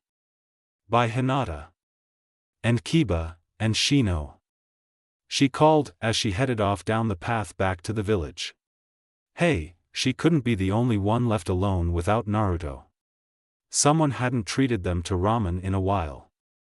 She had a stop to make at Irika-sensei's house. And some ramen to eat. Irika-sensei. When's Naruto getting back? I mean, he left 2 days ago, so he won't be too long, will he? Eno asked, annoyedly swirling her ramen around the bowl. Eno. Wave Country's a while away. He may be gone for as long as 3 months, Irika said quietly, raising some ramen noodles to his mouth and curling them around his tongue. What do you mean, 3 months? Eno screamed, grabbing Irika's shoulder. They're gonna be gone for 3 months. Irika swallowed, unfazed by Eno's screaming. I said, up to 3 months. They could, possible, be back in 2 months. If they got back in 1, it wouldn't be good, Eno. What do you mean by that? Eno asked, calming down, but still annoyed. Because that would mean they never made it to Wave Country, and that they failed. No one can make it to Wave Country and back in a month, especially with a client. Oh. That sucks. Eno muttered, looking down into her ramen. And they're going with a client? Emichim, Tazuna, a bridge builder. Can't be that hard of a mission. Just a long one. Don't worry so much, Eno. Naruto, Sasuke and Sakura are in the hands of a Jounin. I doubt anything will happen to them. Irika sounded anything but secure in this belief. If anything, he was more worried than she was. That was believable, he treated Naruto like an adopted son, and Sasuke and Sakura had only just graduated. Only weeks after they graduated, they were heading out to another country. Poor Irika-sensei. He needed something to keep his mind on. A mission, a project, a relationship. Eno was determined to help Irika get through the next few months, unscathed and better than he'd been before Naruto had left. It wasn't like she didn't have time on her hands, right? She was sure, by the end of 3 months, Irika would be a happier man. Hoi! Asuma-sensei, Shika, Chuji. Eno yelled. I'm gonna go train, alright? Alright, Eno. We'll see you tomorrow. Asuma replied from the picnic table he and Shikamaru were seated at. She'd been going to train with Kurenai-sensei and the rest of the team for just over a week now, and no one had noticed. Her training was flourishing with the other team. She sparred with Hinata usually, though Kurenai sometimes set her up against Hinata. It seemed easier for the sensei to arrange 4 into fights of 2, instead of 1 3-person spar that was happening before. Eno had helped Hinata with her gentle fist, showing her possible dodges and moves that might work. She and Kiba were the best matches, being almost completely equal in skill, though the battles were sometimes too personal for comfort. Kurenai had even showed them a new genjutsu, even though none of them had mastered it, Shino had come close. It was obvious Kurenai was just beginning, not sure what was above them, or below them. She was trying to find an equal ground for all of them. Shino's and Kiba's strengths were taijutsu, Eno's ninjutsu, and Hinata's was more in the support jutsus. So all the battles were interesting, though Shino usually overpowered any of them in single spars. Kiba, apparently taking Shino's strength for an attempt to take leadership, challenged him almost every day. He seemed to avoid fighting Hinata, or hitting her too hard, unlike fighting with either Shino or Eno. Eno had only fought Shino once. They'd mostly traded blows, neither seeming to know many potent ninjutsu well enough to throw them out effortlessly during battle. Or maybe, Eno suspected, Shino only didn't because she couldn't. She hated being pity-fought, so she avoided fighting Shino. She suspected he thought she was afraid of fighting him, and disliked him. He was very quiet, however, and Eno couldn't understand quiet people. She couldn't make him speak, at least not at length. He answered most point-blank questions briefly, at least. Eno would drag him out of his shell someday. For now, though, Chuji was jogging after her. This certainly was odd, not that Chuji didn't jog, but it was rare after a mission. Eno. Eno. Eno turned, looking at Chuji questioningly. Yeah, Chuji? What? Can I train with you, today? I mean, Shikamaru and Asuma-sensei are playing shugi, and Chuji caught up with her after a few minutes. Eno sighed. Chuji. I really can't, I mean. Come over here for a second. She led him over to a bunch of trees away from the other two group members, then whispered into his ear. You're doing what, Eno? Chuji yelled, as Eno shushed him. But, you're in our team. Yeah, but our team doesn't ever train. Eno said, annoyed. Oh. That's right too. Well, I'll see you tomorrow, then, Eno. Can you train with us tomorrow, though? I'll get Asuma-sensei to get us too, I promise. Chuji said quickly. Of course, Chuji. I gotta go now. See you. Eno said, running off and waving. Chuji sighed, making the long trip back. Kurenai-sensei. I'm here. Eno called, walking towards them and waving. Hey, Eno. Kurenai waved. Hurry up. Hinata wants us to try some of her ointment. Eno could see Hinata mumbling something self-deprecating, like, it's not that important, and Kurenai comforting her. The girl needed a kick to the ego. Eno jogged the last few steps before stopping and sitting with the rest of them. Kurenai passed little bottles of ointment around. Hinata says this can make bruises stop hurting for a bit, even if they're almost a week old. Kurenai said, rubbing some on her arm. This does work, Hinata. Good job. Eno tried it on her leg, she'd bumped it earlier. It worked. It had been annoying her all day, and it was gone. She grinned, and thanked Hinata, who only blushed and muttered something like, it was nothing, Eno. Now, Kiba, Shino, you guys train. Hinata, Eno, you too.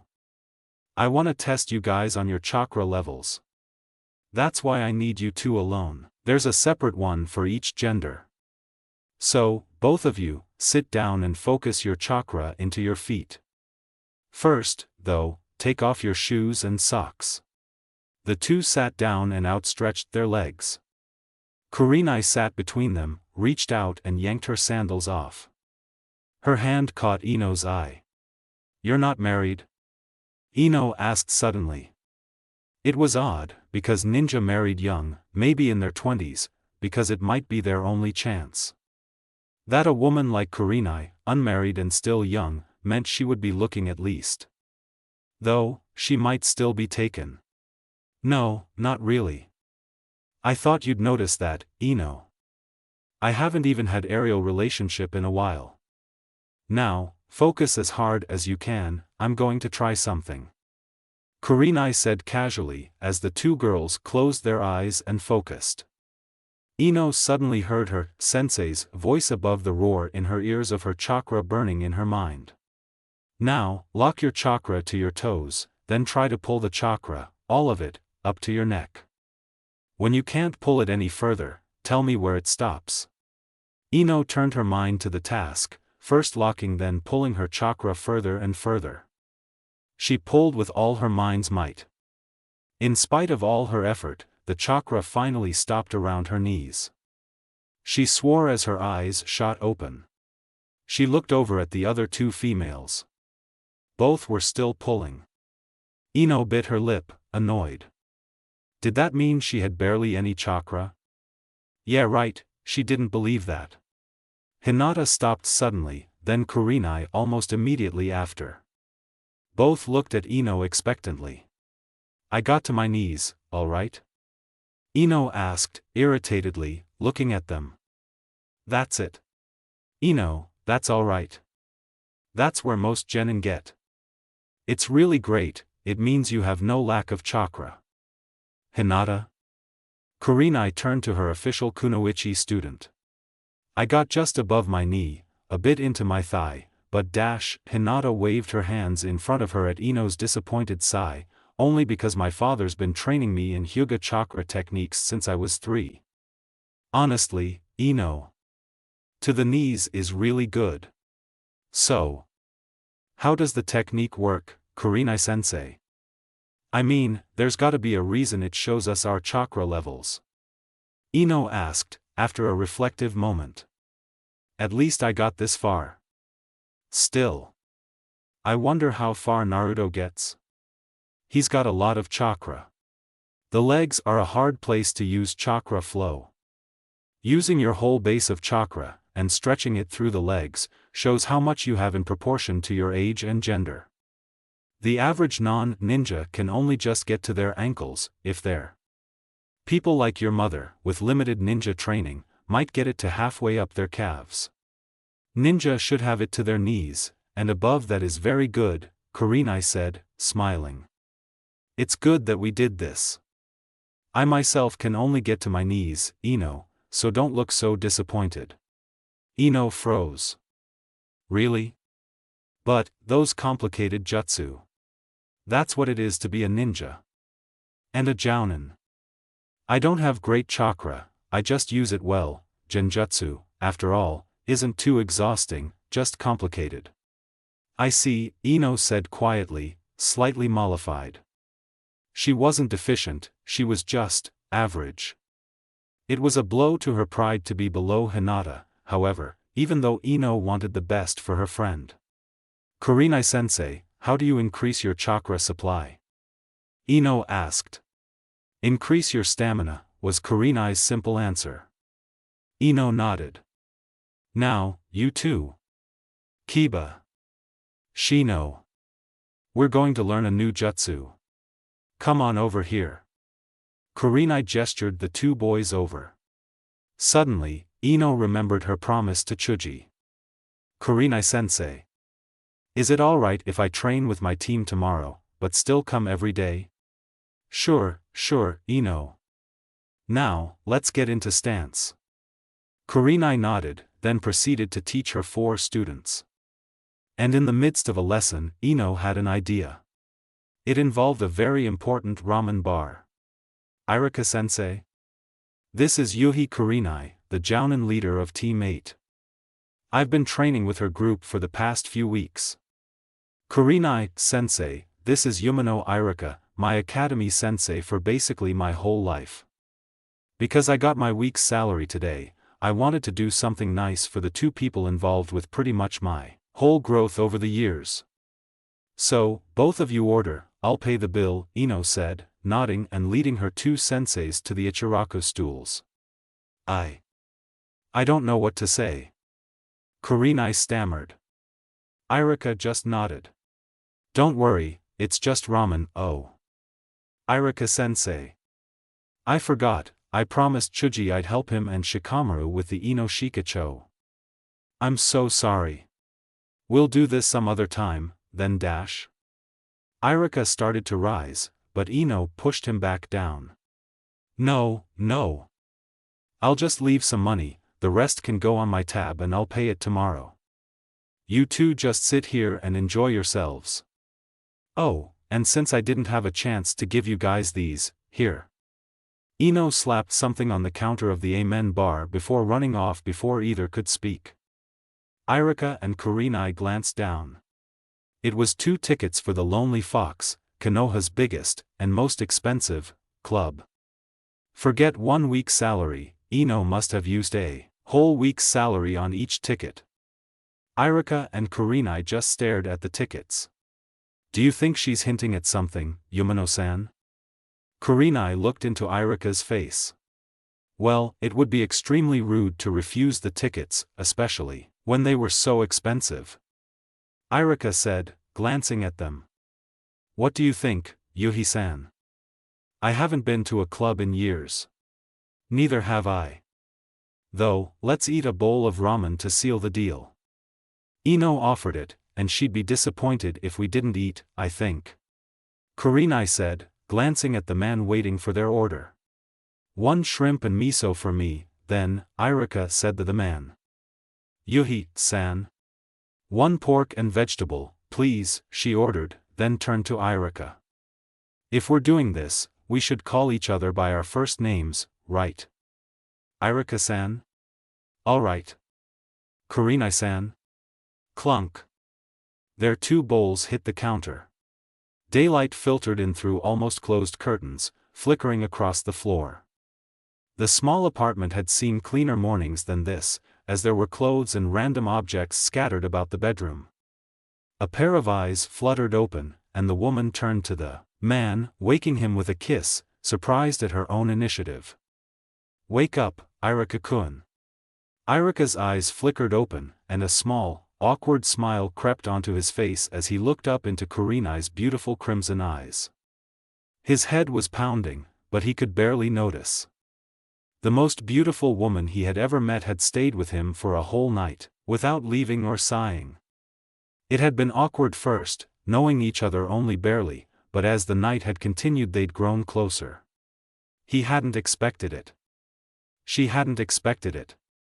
The most unique feeling in his chest, the music pounding, 1 or 2 light drinks, nothing major. It had been beautiful. She was beautiful. He was struck silent, then sat up. Kurenai kissed him on the cheek, and said, "Where were we?" Then both of them realized. If the sun was shining. I only have half an hour before class. Irika said, horrified. Forget that, I have to meet my team in 10 minutes.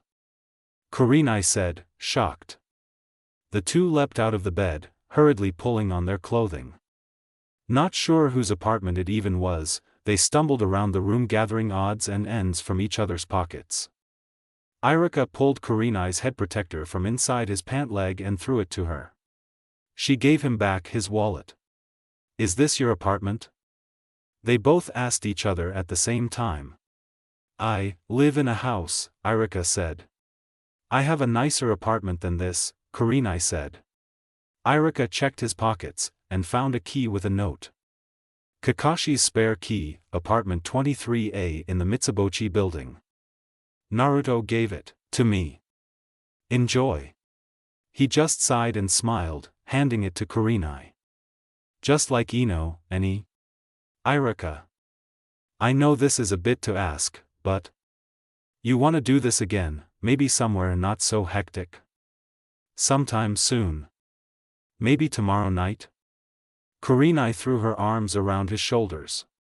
Maybe, dinner at Hokage Place, I hear the buffet is worth the price. My treat, this time, Irika said, smiling. Then. See you tomorrow, Irika-kun. Kurenai kissed him lightly on the lips, then disappeared into smoke. Irika stood, looking at the ground for almost 5 minutes. It was the first relationship he'd had in almost a year, and the last one hadn't ended well either. Were he and Kurenai jumping into something too quick? Well, there was only one thing he could do now. Take it from Hokage Place, see how it spun out. Then, he jumped out the window. All on his mind now was getting to class before the bell.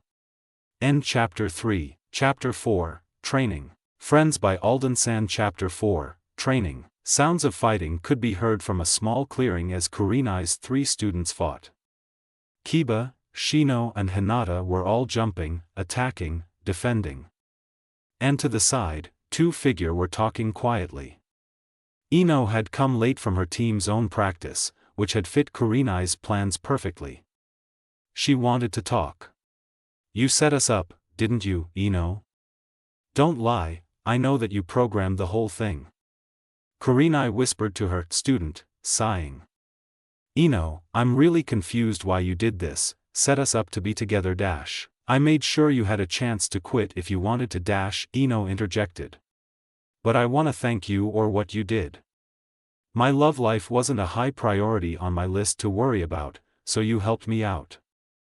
I know it was an extremely manipulating thing you did, but that only shows a ninja skill used in its own context." "Eno. Thank you," Kurenai smiled. "What?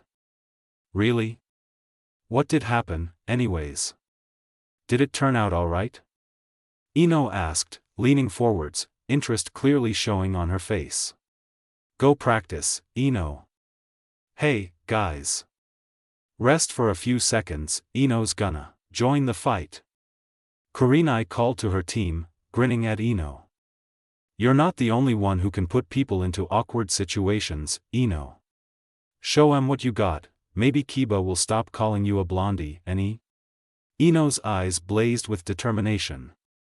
"Yes, sensei," she said, smiling and jumping towards her group members, getting into stance. The 4 got into position. "This'll be easy. Shino, I'll show who's leader today. Blondie, don't even think of getting in the way. You too, Hinata, don't get yourself hurt." Kiba yelled, facing Shino, who declined to mention that he'd been beating Kiba all day, and still had yet to be much impressed. "Go." Kurenai swung her hand down. Hinata hesitated, stepping back. Kiba shot towards Shino, but Eno intercepted him. "Where you think you're going, puppy? Afraid you'll have to take a trip to the vet if you face me?" Eno grinned, getting into her taunting mode, something she enjoyed greatly. "Blondie, if you're ever a match for me I'll go kill myself," Kiba snarled, shooting forwards with a punch. Eno dodged both the fist and a bite from Akamaru, hiding in Kiba's hood. Eno grinned. "Your dog came closer to hitting me than you ever will, Kiba. I think I should fight him instead, probably get a decent fight," Eno said, throwing a kunai that Kiba lumped away from. Kiba blazed with fury, sibling rivalry, in a way. Akamaru was not a better fighter than he was. He shot forwards, punching out at her. She jumped straight over him, kicking his back and shooting him towards Shino. Turning his momentum to his advantage, he turned the punch into a horizontal kick, shaking Shino's guarding arm. The 2 proceeded to fight, ignoring Eno completely. I won't be ignored." Eno made a flurry of hand seals, charged by adrenaline's surge of chakra. She completed the final seal, and, poof! Not 1, but 2 Enos stood behind her. Eno turned, looking confused. 2? But I can only do dash 1. All 3 spoke at the same time. Eno just sighed and said, "Don't worry about it. Let's just fight, alright? Try not to get yourselves killed too quickly, alright?" "Roger that, Eno-sama." The clones yelled, saluting. Kurenai sat up, eyes wide and staring at what she'd just seen, 2 bunshins actually talking and saluting. And why did Eno look so drained? The 2 bunshins raced forwards, taking each boy by surprise with a blow to the face. Both fell over, looking up in confusion. "What the hell?" Kiba said, jumping onto his feet. Akamaru barked from his hood in surprise. "Eno, there's 2 of you." "3," Eno said from right behind him. Wire wrapped around his torso before he could react, as Eno fell backwards, grasping the back of his coat, pulling him with her, and kicked the boy away from her. He rolled a few feet, before stopping, and looking up, dazed. He pulled his kunai from his waist, cutting at the wire. It wouldn't cut. He swore. At least it didn't restrict him, right? Then she tied the other end of it to a tree. Damn! Kiba swore, trying in vain to remove his coat. Akamaru, you can get out, right? Akamaru barked assent, and jumping from the coat. You can bite it, can't you? The two worked hard at trying to get through the wire, cutting for a good 2 minutes, dodging random projectiles thrown his way. Meanwhile, Shino had been dodging attacks from both Kage, Bunshin, until finally giving a blow to one. It disappeared in a puff of smoke. He finally destroyed the second, just as a kunai flew towards him. He dodged it easily, then looked around for Eno. He suddenly looked right at her. How had he spotted her? She shook herself, trying to free herself of any bugs. It was of no use, though, as Shino leapt up into the tree she was hiding. She dodged most of his hits, being hit more often than she enjoyed, barely getting a hit in. Then she grabbed a kunai, blocking one of his attacks with the handle, then leapt back down to ground level. Gotcha, Blondie! Kiba yelled as she appeared from above. She twirled to avoid him, dropping the kunai, but he grabbed her ankle and pulled, causing her to fall. She twisted away from him, but not before. Oh no!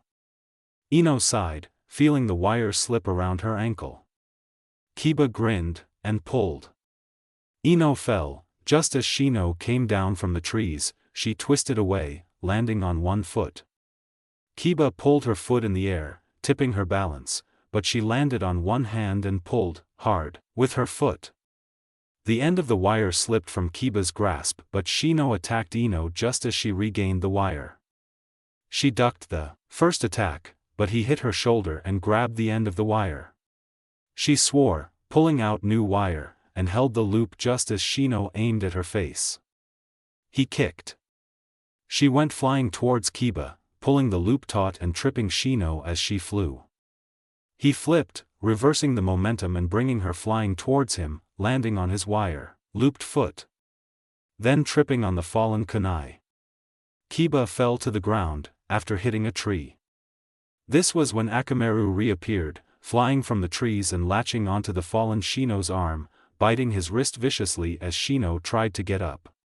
Eno flew into the trees when Shino didn't stop her momentum by his planned attack, pulling the awkwardly positioned, he was getting up, Shino and Akamaru with her, right into Hinata. Ow wow! Hinata muttered, holding her sleeve up and wincing as Kiba, shaking nervously, rubbed some of Hinata's ointment over the bruise. It's okay, Hinata. It doesn't hurt that much now, does it? Kiba asked hopefully. Just in case those three get it in their heads to fly at you again. He gestured his head towards the three guilty ones. Hey, we said we were sorry. Are you okay, Hinata? Eno asked from a few feet away. She didn't get any closer. She had a feeling Kiba was in one of his protective moods. We are sorry, Hinata. Shino said quietly, and Akamaru barked. She can't understand you, Akamaru. Kiba muttered, rubbing a bit harder, as Hinata winced again. Sorry, Hinata. It's all right, Kiba-kun. Hinata murmured. Thank you, for looking after me. My wounds, I mean. Kiba almost blushed, grinning. It's nothing, Hinata. It's fine. Eno smiled at the two. It was almost too cute to bear. She was surprised, even Dog Boy had a heart, after all. She looked around, at Shino, who was doing nothing, Kurenai, who was checking her nails, and Akamaru who was just sitting there looking annoyed. Finally he barked, jumping up and glaring at Hinata. Kiba smacked him over the head. Akamaru! Kiba yelled, as the two glared at each other. After a few seconds of growling on both sides, the two faced the opposite ways. Hinata's eyes widened. Please don't fight because of me. Hinata waved her hands around. Kiba immediately turned her way, tone softening. It's not about you, Akamaru's just gotta stick up his ass about us not using our jutsu.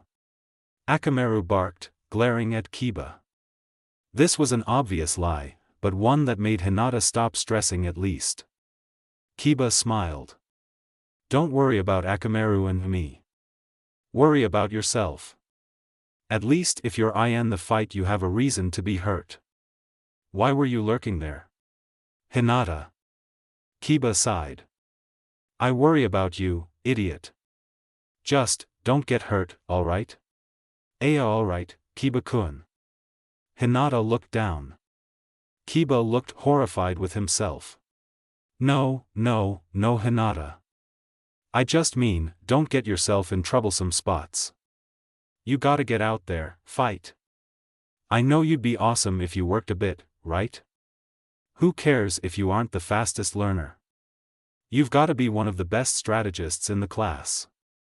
Just gotta go for the goal. Kiba pumped his fist into the air, grinning. Try it, Hinata. Hiya. Hi. Hiya. Hinata shoved her fist into the air, smiling. Thank you, Kiba-kun. No problem. We gonna fight again? Hinata, you sit this one out. You've got bruises all over. Let's go. Kiba jumped up. Eno wrapped the chain around her fist, breathing a bit harder. The wire had worked, but it hadn't moved as easily as thin chain would. Swinging it, she shot the weighted end against the tree, pulled it back, shot it again by pulling it back again, harder. 10, 20, 30 times she did this, until the tree had a significant dent in it. She grinned, proud of herself. Now, to try something else. She pulled more chain out from her belt, swinging it into the trees and snagging a branch. Then she jumped, quickly tying the other end onto a kunai's handle. Swinging from the makeshift swing rope, she twisted in different contortions, trying kicks, punches, seals and jutsu while swinging. She was going to master these chains, and be the one with an unexpected fighting style at the Chunin exams in just a month. Naruto had been gone for 2 months, and she was worried whether his team would make it back in time. She swung, throwing, kicking, punching in different directions, trying to find the perfect grip. She'd bought chain gloves, too, from her weekly genin money.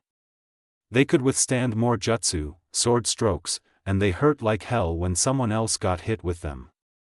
They were some of the best on the market, too. Since her parents still provided for her, she could buy pretty much whatever. Her mother's shop and father's jounin pay covered any expenses. Then she practiced some blocks with the short sword her father bought her as a graduation present, a short sword, but useful. She knew she'd never master it by the exams, but she could at least learn some blocks, right? She practiced these for another hour, her mind becoming bored with it long before that. But what if she had to fight Sakura?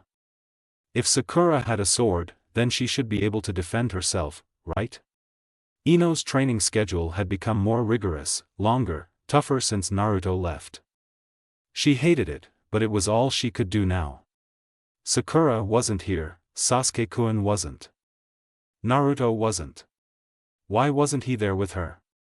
Why had he run off to an important mission while she got stuck with a team she never even practiced with? Why? Why? She punched the log harder and harder, muttering swear words under her breath. She was stuck here with boring missions, boring training. At least she had an interesting team to train with. Even Dog Boy was growing on her. Speaking of him, he was here. She turned around to see him and his dog walking towards her, with a determined face. Hey, blonde Eno. Eno? He must want something, she decided, jogging towards him. Her hand had started to hurt anyways. She finally stopped in front of him. What do you want, dog, Kiba? This isn't exactly your stretch of the forest, is it? Truce, all right? He said suddenly, shooting his hand out. What? Eno was taken aback. Was this what he'd come here for? A truce? I mean, Kurenai-sensei gets annoyed when we fight all the time, and Hinata doesn't like it, and, well. I respect you now, okay? Kiba sighed. Damn, I didn't want to tell you that, now you'll get all high and might on my ass. I don't like you that much, but, you are a better fighter than I thought. Same here, dog boy. How about a shake on mutual respect? Eno said, holding her own hand out. Kiba nodded, and took her hand in a shake. Then the chains in the trees caught his eyes, both of which widened. Chains. Kiba looked horrified. You're a sadist, you know that, Blondie. I do believe I am, Eno grinned, then quirked her mouth. You know, since Naruto's gone, I have no one to help me annoy Iruka-sensei for ramen.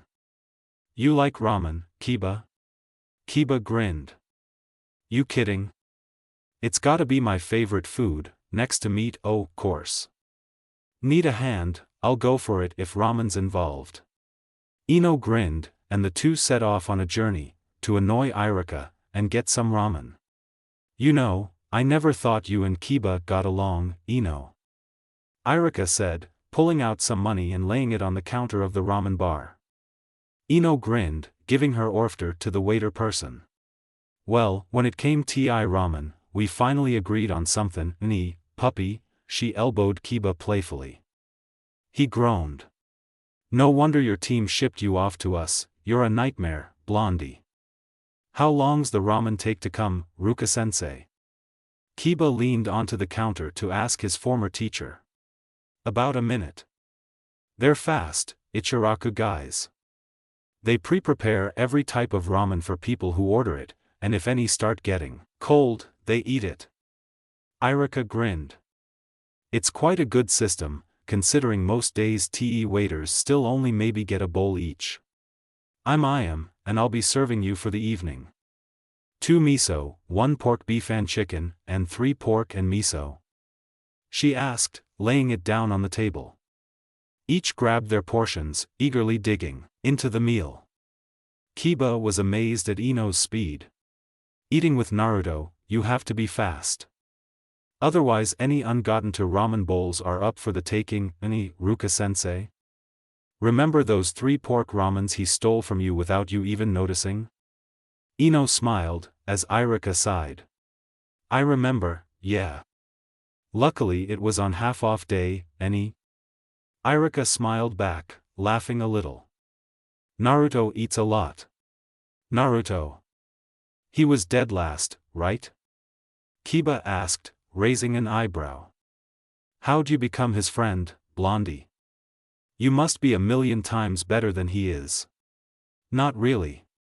Just because he got low marks doesn't mean he's a bad ninja, he just wasn't a good school ninja. He could beat you, probably, Kiba. He could not. I'm a lot better than he is. Kiba said, annoyed. He could beat you any day, pup face. Eno roared back, eyes aflame. Stop it, you two, Iruka said firmly, putting a hand between them. Naruto is not here to prove anything, so. This is a useless argument. I give up. Kiba said, before returning to his depleting ramen. Iruka, seeing that Kiba had almost finished, ordered another of the same kind, and seeing that Eno was also on her last bowl, called for another for her. So. Eno, what was this about you not training with your own team? That could be disastrous, seeing as in the Chunin exams, teams have been known to be grouped together. You'll have to start training with them more. Iruka said, poking Eno in the arm with the chopsticks. She rubbed her arm and pouted. Ow. Iruka-sensei. How about every other day? Is that better? It's not like I already do missions with them. She asked, checking for a bruise. Iruka chuckled inwardly, then nodded. Much better. You only have a month until the exams, right? Work, study, and try your best. That's what I always say, Irika smiled. You have to be nominated by your senseis first, and that'll be hard. The Chunin exams are rough on first-year genin, some die, some are permanently injured, maybe you guys should skip this one. Not in hell. Both genin screamed, then looked at each other and grinned, sort of awkwardly. The friendship between them was growing more sincere every moment. Hell yeah, me, Shino and Hinata can make it through that thing. Kiba said, cheering. The Eno Shikacho never fails, right, Irika-sensei? Eno asked rhetorically. My dad and his team passed as rookies, why should we be any different? I can think of a few things. Irika thought, before shaking the thought away and smiling. I'm sure you'll be fine. He lied through his teeth. They'd never make it. They'd die, or be maimed, or traumatized. The teachers wouldn't nominate rookies, though. They were safe. Let Eno and Kiba think they'll make it in. Well, if you two have eaten your fill, I have a few things to pick up, and a bath at home with my name on it. Then, papers with my students' names on it, which will last me all afternoon and night. So, I guess I'll see you tomorrow, you two. Good night, Irika smiled, and stood. He paid the bill, and the three split their separate ways. Eno woke up 2 weeks later, the sound of voices in her ears and a grin on her face. Jumping up, she looked out the window. The Chunin exams were in the air. Though it was still dark in the sky, the village had fixed that long ago with a large amount of streetlights, giving it the air of around noon instead of the early hours of the morning. Foreigners had been appearing for almost a week, first those from Stone and Waterfall, then their allies from the sand. She loved the exotic feeling in the air, an air of danger and excitement. It wasn't only participants coming, spectators from all of the countries came daily. The world was great. Eno stood, gathered some clothes, and raced into the bathroom. There she got ready, staring into the mirror, undressing, staring in the mirror some more, showering, drying, changing, back to staring in the mirror as she applied her small bits of makeup. She'd decided a long time ago she was gorgeous. Others had started just after that. She made her way downstairs, slipping on some indoor sandals, one simple formality her mother had decided on. They were comfortable, worn in after 2 years of slipping in and out. She slipped downstairs, into her family's kitchen set up behind the flower shop. Her mother was making pancakes, and her father was sitting at the table, looking as tired as always. Good morning, Eno-chan. Sit down, have some pancakes before your mission, her mother smiled at her. She and her mother had an awkward relationship, her mother not approving of most things in her life and Eno disliking her mother's nosy tendencies, but they still loved each other. They were pleasant enough, when not slighting each other in small ways. Good morning, princess. Enoshi said tiredly over the table. He was always like this before her mother pulled out the coffee. She didn't drink it, though, swore it murdered your insides. But she knew what a ninja's life was like, so permitted her family to drink it. Eno grinned as her mother brought over the coffee. Her parents allowed her a tiny cup in the morning, to keep her awake through the day. Then, she wolfed down her pancakes, her unhealthy food for the week, and raced out to meet her team. And bumped into Shikamaru. Uzumaki's back, Eno, he said lazily. Uchiha and Sakura too. End Chapter 4. Chapter 5, Doubt. Friends, by Alden-san. Chapter 5, Doubt. I'm so glad we'll be home soon, Sasuke-kun. Sakura murmured, slipping closer and smiling hopefully. Being home, after all that walking, I haven't seen my house in 3 months. It'll be beautiful. She smiled at the thought of her house, but was frozen by his yet again cold behavior. Would she never melt his layer of ice? She was determined, but her resolve failed sometimes when she felt doubt. What if? What if she couldn't heal him, if he was beyond her reach? What if she could never prove herself to him? She felt disgusted with herself. Even with this sword, I can't defend the people I love. She thought, sighing, her hand rubbing the handle. Naruto turned to her with a worried face, pouting. "Sakura-chan, what's wrong?" he asked, leaning over to look at her. She sighed again. "Nothing, Naruto. We'll be there soon, right, Kakashi-sensei?" Sakura asked hopefully, smiling. She definitely needed a shower. Naruto nodded, and Sasuke just, sort of grunted. "We'll be there in a few minutes actually, see down there?" Kakashi pointed down the large hill they'd just reached the top of. They could just see the village poking out from the middle of the forest. Both Sakura and Naruto cheered, and even Sasuke's tension lifted, somewhat. Sakura grinned, running a few steps ahead and drinking in the familiar air of her own country. "I'm so glad to be back." Sakura smiled, twirling around once and dropping down the hill at a fast pace. She looked up to see familiar faces. Her parents, Eno, Shikamaru, various other friends all stood by the gate, waiting as the group, or Naruto and Sakura, at least, broke out into a fast run towards the village. "Not glad to be home, Sasuke?" Kakashi asked his pupil, looking at his from the corner of his eye. Sasuke frowned. "You should know, of all people I have nothing to go home to, Kakashi," Sasuke said quietly, before walking a bit faster. Soon, Kakashi was left to himself, and his students were being greeted. "Mom, Dad." Sakura grinned as her father picked her up and swung her around. "Oh, Saku, I was so worried about you." Her mother leaned down, hugging her daughter close. "I'm not a ninja, but I know they end up in a lot of dangerous situation. Come on home, have lunch and a shower, tell us all about your adventures."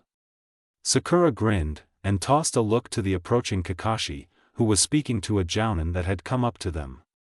Naruto, who was in the process of hugging Eno, noticed Sakura and followed her glance. "You three go. But tomorrow we have regular mission and training." Ja. Kakashi grinned as he disappeared in a burst of smoke. Sakura smiled, glad for the day off. But the whole village seemed excited, tense, strange.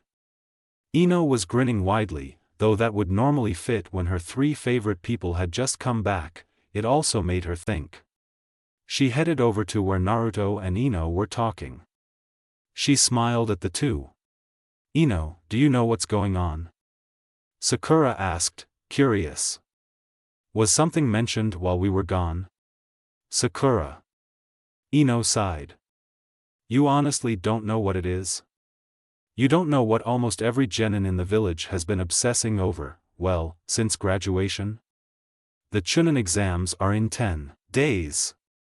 Sakura's eyes widened. "Oh, I remember. We can become Chunin. Eno, my team's going to become Chunins before yours ever does." "Yeah right, Sakura. Eno Shikacho versus you three? I think you only have a chance because you got Sasuke-kun on your team. And Naruto might help with the awesome jutsu he learned, but other than that, you don't have a chance." Eno crowed. Sakura smiled, and sighed. "Well, let's just hope we all make it, then. It'd be disgraceful if someone in either of our teams failed, any?" Eno nodded, grinning. "Exactly. Well, we've got all day, wanna grab something to eat? Ichiraku's open." Sakura smiled. "What about the rest of the gang? Wanna get everybody for a big lunch?" Eno's grin faded into an identical smile. "Definitely. Thank you for the reports, Kakashi-san. How is Naruto doing? I mean..." Irika leaned over the counter, interested in what the teacher could tell him as he took the wave mission report. "I've been rather busy, lately, and I didn't see much of him when he got back. I only had time to catch a peek of him, not really any time to talk to him." "So, how is he? And with his teammates?" "He's fine himself, and working with his teammates? As you know, he's in the team with Uchiha Sasuke. He sees Sasuke as a rival, and the two's relations are strained, but they are improving greatly. They may surpass you soon, Irika, Kakashi said, with a hint of smugness in his voice. Irika faked a smile, recoiling from the insult inwardly. Is that so? And how is Sakura? She's the one with problems of the group. She and Naruto bicker a bit, but her obsession with Sasuke may get her killed sometime. Her genjutsu and her sword skills are developing, and her chakra control is perfect, but she still has problems. She may not, in the end, rise much higher than Chunin level without hard work. I'm really not sure how to handle her. Kakashi said, looking disappointed. Well, Kakashi-san, teachers sometimes have to encourage their flailing students and ignore their stars to ensure success, you do know that, right?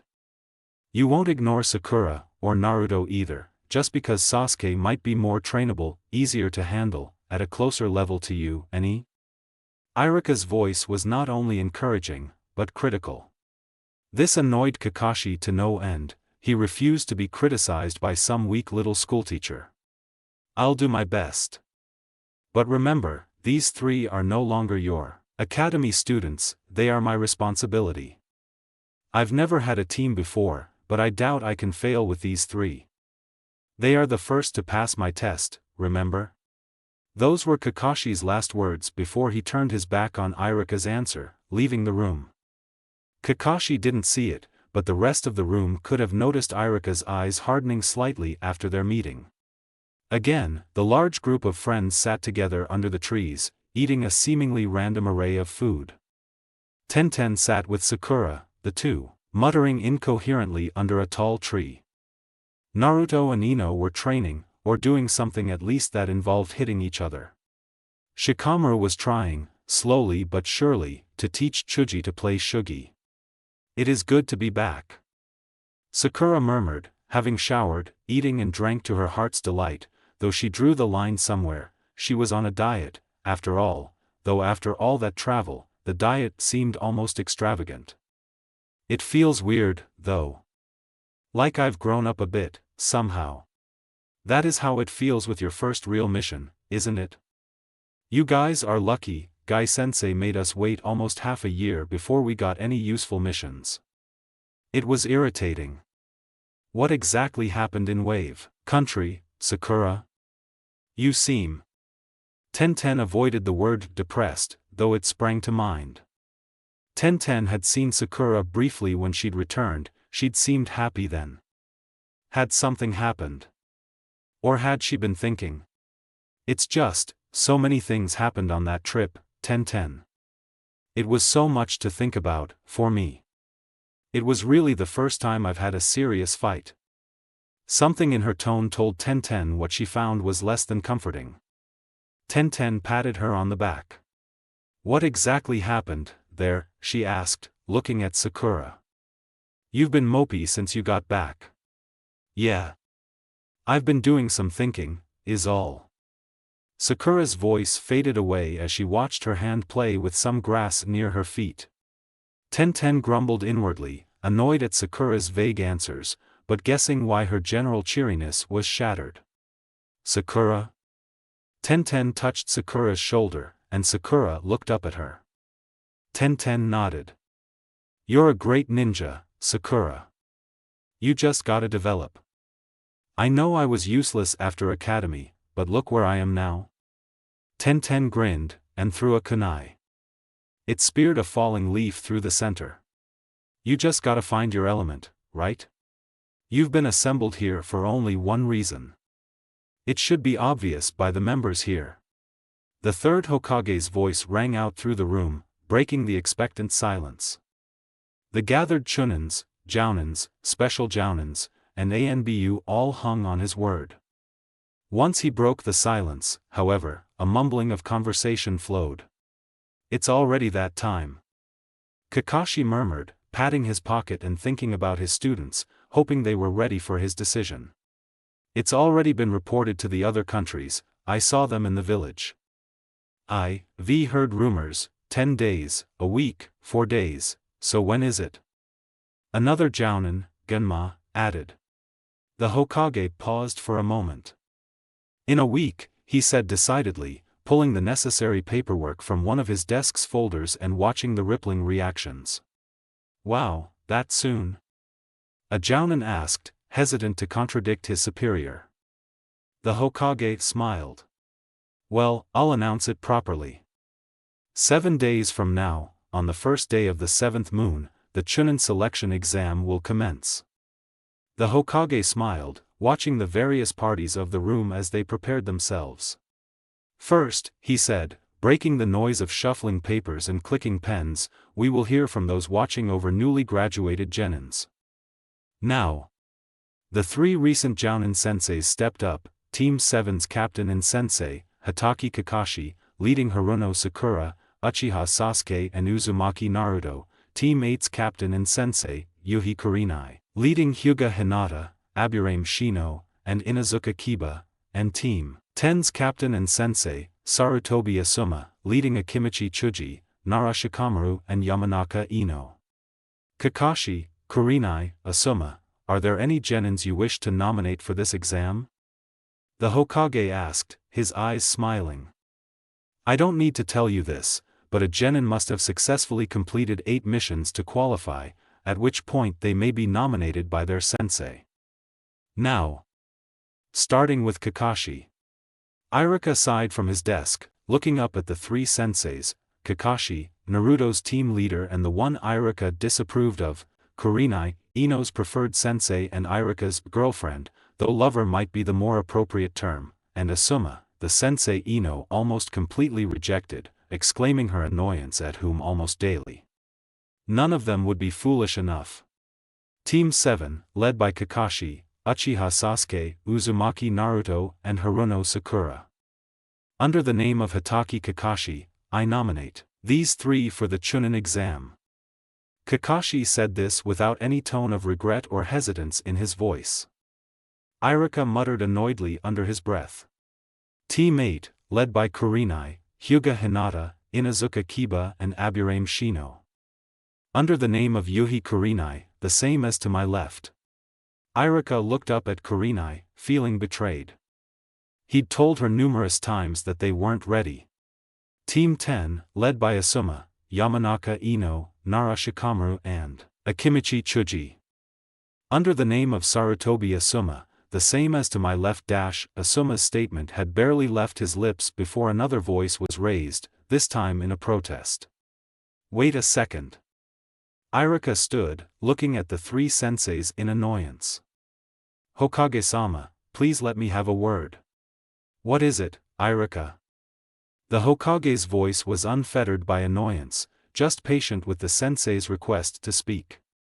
Iruka looked at the 3 senseis, who had turned around to look at him, Kakashi with annoyance, Kurenai with surprise, Asuma with indifference. I may be speaking out of place, but most of these 9 were students of mine. Of course they are talented, but I know I have had more chance than any of these 3 to tell that none of these genin are ready for the exam. Iruka exclaimed.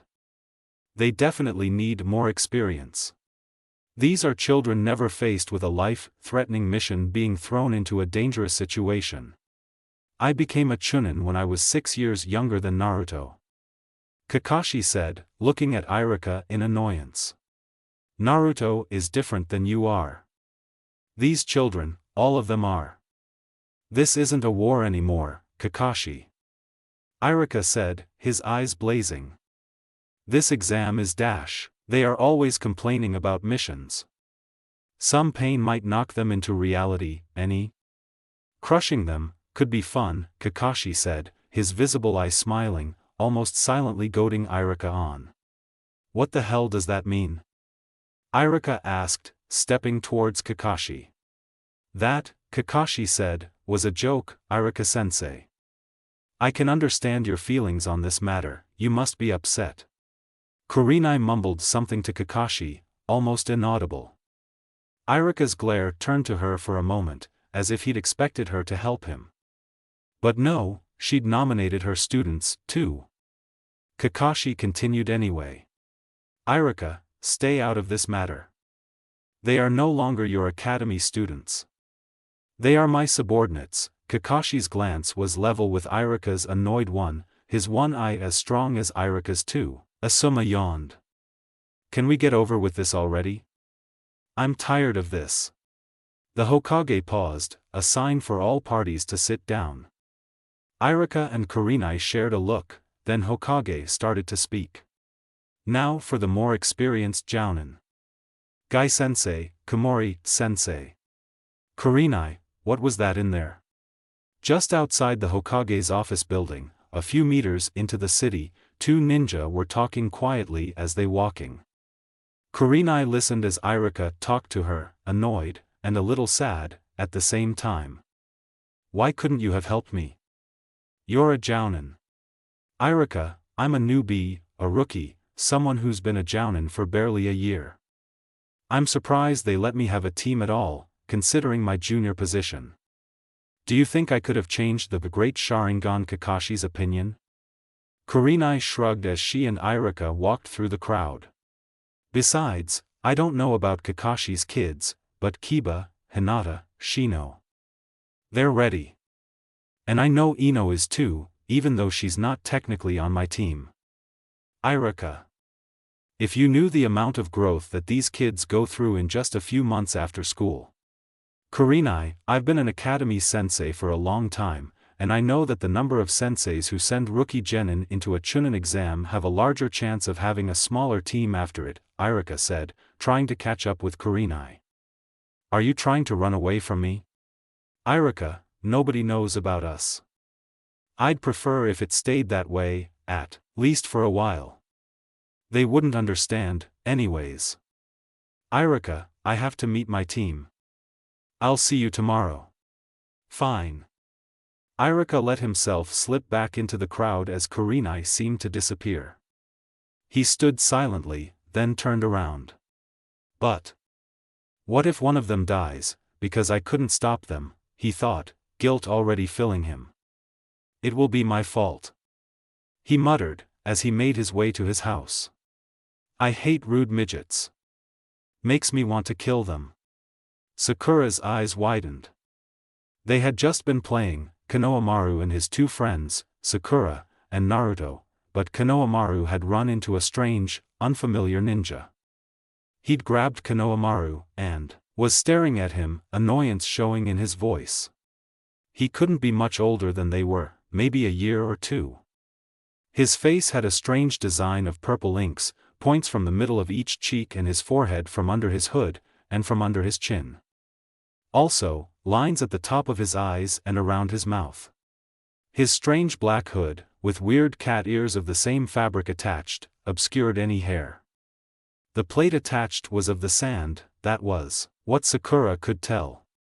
He wore black for the rest of his clothing, a shirt with a black and white circle, divided from the rest with a white border, black gloves, black pants, and open-toed sandals. Hanging on his back was a large, long thing as tall as he was, wrapped in bandages except for brown fur or hair coming from the top. He was backed by a taller girl, also a nin. Sakura would have scrunched her nose at the girl, if she wasn't so worried about Konohamaru. Her hair, all dry and uncared for, was pulled into 4 rough ponytails that sprung out behind her. She wore her sand headband around her neck loosely. Her clothing, an odd one-piece shirt/skirt ensemble of white material and some underlayers of fishnet, made Sakura want to scream. And she had some large metal thing strapped to her back. When her partner had picked up Konohamaru, she's admonished him, but not done anything beyond "will get yelled at" to stop him. Hey, let him go. Naruto yelled, pointing at him. I'll beat you up. Che, yeah right. The nin said, looking ready to laugh. Naruto's hands curled into fists, as Sakura's eyes filled with worry. She looked at the two strong, strange ninja. I can dash. Suddenly they were both running forwards. The nin twisted, holding Konohamaru and still kicking Naruto's blocking hands. Naruto made a grab for Konohamaru that resulted in the Nin kicking him again, sending him skidding back where he'd stood minutes ago. Sakura, though, had jumped over him and her sword was out in a flash pointed to his back, prodding him as he stopped moving. "Drop him." Her voice, strong but hesitant, showed her doubts of her own strength. Whoosh! The girl standing beside him had pulled open the metal thing on her back and made a wind to blow Sakura into the wall. A giant fan. Sakura slammed into the nearby wall as Naruto got up, swearing. "Damn it!" Naruto muttered, looking at the ground, looking ready to go again. Grabbing Konohamaru and knocking Sakura-chan over. As Naruto looked up, something struck the boy on his knuckle, causing him to shout a rude word and drop Konohamaru. A pebble dropped to the ground as Konohamaru ran over to Naruto. They all looked up. "Sasuke-kun." Sakura smiled and yelled. "Another nuisance." The girl muttered, stashing her fan on her back. A tinge of red flowed to her cheeks for a second and then disappeared. Sasuke was sitting on a tree branch, tossing a pebble up and down, glaring down at the group. While Naruto and Konohamaru argued, "I believed in you, bro. I coulda beat him with my eyes closed," and Sakura rubbed her back from the pain, Sasuke glared at the foreign, violent Nin. Her started unraveling the package at his back, but his older companion grabbed his shoulder. "Kankuro, don't be an idiot," she said, grabbing him and keeping him from moving. "Were you going to use Karasu?"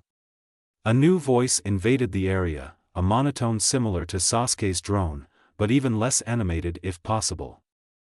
A boy had appeared, upside down, on a thicker tree branch of Sasuke's tree. Short red hair, dark, sleep-deprived eyes, strange clothing, another sand headband, and a symbol on his forehead, AI, the symbol for love. "You're an embarrassment to our village." Everyone, from Sakura to Naruto, to Sasuke to the sand Nins themselves suddenly had a worried look. The veiled hostility was enormous, the aura stifling. That sneakiness worthy of Kakashi-sensei. Ga. Gaara. The boy who'd attacked Konohamaru attempted a nervous smile, looking obviously afraid. Sakura wondered, what's behind all this? Getting yourself lost in a fight. How pathetic. Have you forgotten why we've come to this village in the first place? The boy intoned dangerously. "Listen, Gaara, they started it," and the boy, apparently named Kankuro, looked completely spooked, not daring to move a muscle. "Shut up. I'll kill you." The boy with the red hair, Gaara, threatened. It was obvious he would follow through on his threat if provoked. "Okay, I'm sorry," Kankuro said, shivering. "I'm also sorry, really sorry," the girl added. Sakura wondered, the aura was dangerous, but not that dangerous. Sasuke could handle this kid. Was there something hidden underneath it that she couldn't sense, that he'd repressed? "Sorry to you guys. It looks like we're here early, but we didn't come to play around with Genins." Gaara appeared between the other two in a swirl of sand. Kankuro stepped back. "I know that," he said quietly. "Let's go," Gaara said, turning around and starting to walk away from the group. Sakura stepped forwards, now that she could see his face clearly. "Ninjas of the hidden sand, right? That's what your headbands say," she said, making eye contact for a second, then breaking it, immediately. "He might take it as a challenge, and I couldn't fight him. But, just in case. Genin from the hidden sand, here for the Chunin exam? Otherwise, unless you have a valid reason, we'll have to ask you to leave," she said, breathing heavily. "You're right, Pinky," the girl said, making Sakura grind her teeth in annoyance. "We're here for the Chunin exam. Now, out of our way." Her hand flew to her fan, but she was interrupted as Sasuke jumped, landing neatly in front of Sakura. "What's your name?" he asked. "You mean me?" the girl asked, blushing. Sakura wasn't sure. Whether she'd be glad that Sasuke was finally taking an interest in a female and that she'd learn the older girl's name, or to be annoyed that the girl would be poaching on her Sasuke. Sakura moved to Sasuke's side to see their faces. No. The one with the gourd, Sasuke said, brushing the girl aside, leaving Sakura to sigh. Hadn't they stated the boy's name already? Gaara of the Sand. I'm also interested in you. Your name? The boy seemed mildly interesting. Sasuke grinned. It's Uchiha Sasuke, he said, as Sakura melted at his grin. He was so. What about me? Naruto yelled, grinned. Gaara sighed, and turned around. Not interested. Let's go. Naruto whined to Konohamaru as Sakura pondered her position. She'd been more successful than Naruto, but she'd been blown away so effortlessly, while that Sand Nin, Kankuro, had needed a bit of force to knock Naruto away from him. Naruto, Sasuke. Her quiet voice was ignored as Sasuke left, and Naruto continued squabbling with Konohamaru. Sakura sighed, and left. Hey! Kakashi grinned, waving to his students from a tree. The three stared up at him, clearly annoyed. I got lost on the road of life, liar! Naruto yelled, pointing at Kakashi annoyedly. Kakashi shrugged and leapt down gracefully. Anyways, this is sort of sudden, but I've nominated you three for the Chunin exam -- Yahoo! Naruto ran around, cheering. Kakashi sighed, and Sakura's eyes widened, and she grinned. When is it, sensei? She asked him hopefully. Tomorrow, Naruto, get over here. Here are your applications. Kakashi held out 3 cards with writing on them, and his signature. Sensei, you're awesome. Naruto jumped up on Kakashi, grinned, then dropped down and looked at his card, giggling. Now, that's just a nomination. Whether you want to go or not is your own choice. If you do, turn them in at room 301 on the day of the exam. Tomorrow, he said, and Sakura bristled. Why did you wait so long to tell us, sensei? She asked, clearly annoyed. Kakashi just smiled, said, missions are off today, and disappeared. Well, that was sudden. Sakura said, pocketing her application and smiling at Sasuke. We'll do great, all of us, any. Naruto was lost in visions of grandeur, apparently, and Sasuke just shrugged and left. Sakura sighed, wondering to herself whether Kakashi had looked at her on purpose when he said it was their choice whether to enter the exam or not.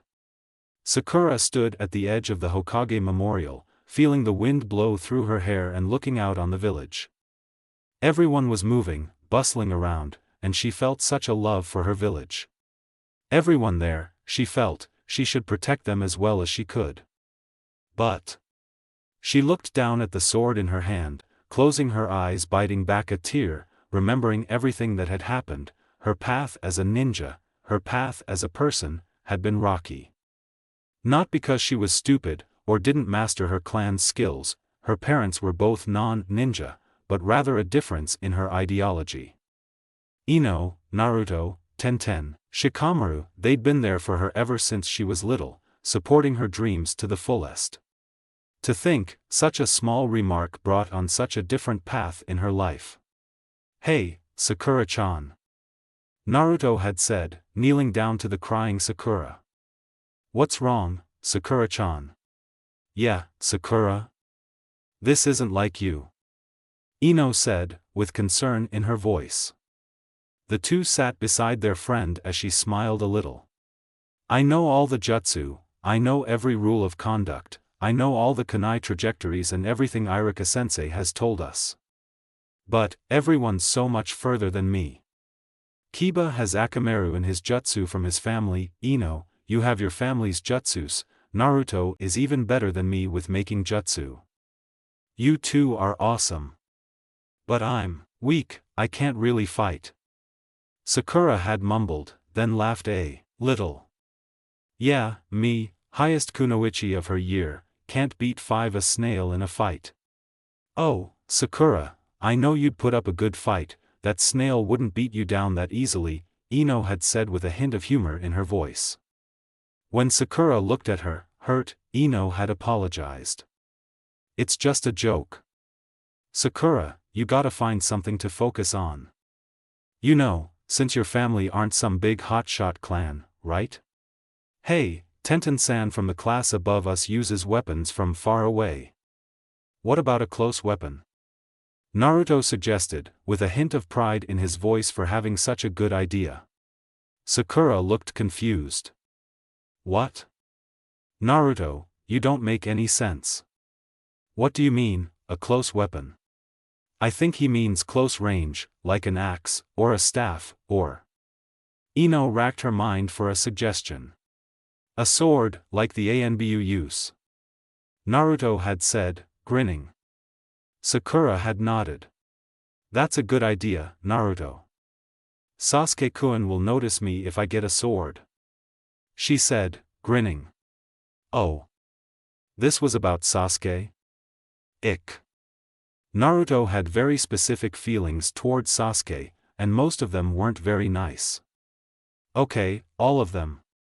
You, Naruto, would you stop complaining about Sasuke-kun? Eno groaned as she whacked him over the head.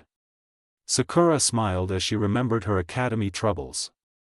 She'd always felt out of place in her class. Knowing everything, but being useless in a fight. She'd felt better after being one of the 9 or so, who's graduated of their final year's exam, but the mission in Wave Country had dented her ego.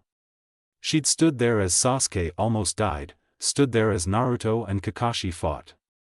Their assignment was to protect Tazuna-san from bandits, a regular sea-level mission that escalated to an, after a very powerful missing nin showed up to kill him. Momochi Zabuza and Haku, 2 powerful ninja of the mist, had been under the employ of Gato, a powerful head of a corporation trying to completely control the Wave Country.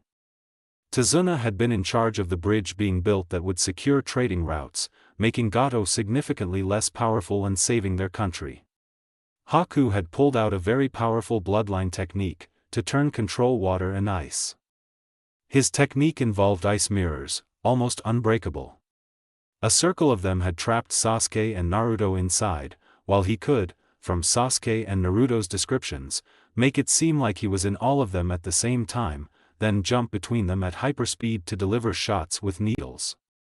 If Sasuke's Sharingan hadn't developed, and Naruto hadn't suddenly pulled out an enormous amount of power, the two would have died. For a moment, Sakura had been convinced Sasuke was dead. Kakashi-sensei had fought Zabuza, the older missing nin, who was as powerful or more than Haku. He'd tried to kill Zabuza with a powerful jutsu, but Haku had sacrificed himself and died for Zabuza. Gato had come, trying to kill them all with a crowd of hired thugs, but Zabuza, with neither of his arms working, had borrowed one of Kakashi's kunai, rushed through the crowd, become a sword/spear pincushion, and killed Gato where he stood. Then, he'd returned to Haku's body and died beside him, while Kakashi, Naruto and the villagers scared the thugs away. Note, in this fight, all Sakura had done was stand there and futilely attempted to protect Tazuna, while not coming to terms with the fact that she was the one who needed rescuing 9 times out of 10, and that not matter how much she'd trained she was exactly like she was all that time ago, and that having a sword didn't matter if you can't use it. And, whoa, Sakura, stop thinking for a second, you're going to go insane. She muttered, sighing. Now, she wondered whether she should bother with this Chunin exam. Heck, if they let her pass they should be charged as a criminal offense. There was no way she'd be ready for this. Was she even cut out to be a ninja? She couldn't fight, her accuracy with a kunai couldn't hold up to her calculations anyways, and memorization of the ninja code could never save her life. Her parents had been constantly worried, even her ninja grandfather had shown his doubts. Sakura. Her grandfather looked down at her with a disappointed tone. I thought you knew better than this. Then what, grandfather? She'd asked, her eyes tearing up at his glare. He shook his head. You use this sword. You use it like a samurai, not like a ninja. To a ninja, a sword is merely a tool, like a kunai or a shuriken. A fool, a samurai, is the only type who uses a sword in place of jutsu, because he is ignorant of how to use them at all. A sword will always be inferior to a ninja's art. Sakura. Sakura had cried for hours after that incident, but after had resolved that, with her sword skills, she would be a great ninja in spite of her lack of skill with jutsu, and capture Sasuke-kun's heart. Had her future always depended of Sasuke? Yes. A little voice in Sakura's head whispered nastily, and she had to shake her head to dispel it. But it was right, after all. Yes, she'd joined the academy before she'd known him, but he was the reason she'd used so many times to not drop out. You're going to have to admit to yourself that Sasuke doesn't even see you, Sakura. Will you still want to be a ninja after that? The voice whispered again, and Sakura couldn't dispel it this time. Was she a ninja because of a goal she couldn't meet, a person she couldn't attain? Could she ever have a hope with Sasuke, and did it even matter? Being a ninja was more serious than one person, because it was sacrificing your life for one cause, your village. 9 out of 10 ninja died because they were ninja, in situations based on their status as a ninja. Did she really want that, for herself, for her family? It would be her fault if her children had to grow up motherless, never even have the chance to exist. Would she damn them to non-existence over Sasuke? No. Because her original reason was Sasuke, but now she had more to prove. She had decided, years ago, the day that her grandfather had rebuked her, that she would become a great ninja in spite of the fact her skills were in the area of sword fighting. She could beat most flat-out taijutsu users, and some jutsu hotshots as well. She was not weak, she was not useless. She just needed to find her spot. Was she ready to give her life for her village? Yes. But would she sacrifice Sasuke for her dream? No, because he was her dream. She would do her best to support his dreams, help him, keep him from self-destructing. Tenten had told her stories from Niji of Hyuga prodigies who had committed suicide when their life had become too stressful. Too many disappointments, too many tragedies. They built up after time. Haruno Sakura would die for her dream, because he was her dream, and she would die for him at a moment's notice. End of story. But she was also someone who fought this ideal, someone who wished to become great. Tenter's influence on her, steady but true, had meant a lot to her, changed her more than she was willing to admit. Tenten was her idol, the person she thought was a great role model, a girl who had a dream and followed through. Sakura wanted to follow this ideal. Sakura turned around, sheathed her sword, and smiled. She'd need her sleep. Tomorrow was the Chunin exam.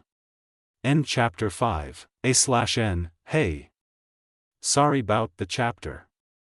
A lot more Sakura, more taken from manga events and not enough Eno, and definitely not enough Naruto. Any of you out there dying of lack of Naruto? Don't worry, after 3 chapters Naruto will make his comeback. He is the main character of the series, and next chapter, Teams 7 and 10, as well as 8 and Guy, head off to the Chunin exam. Alden.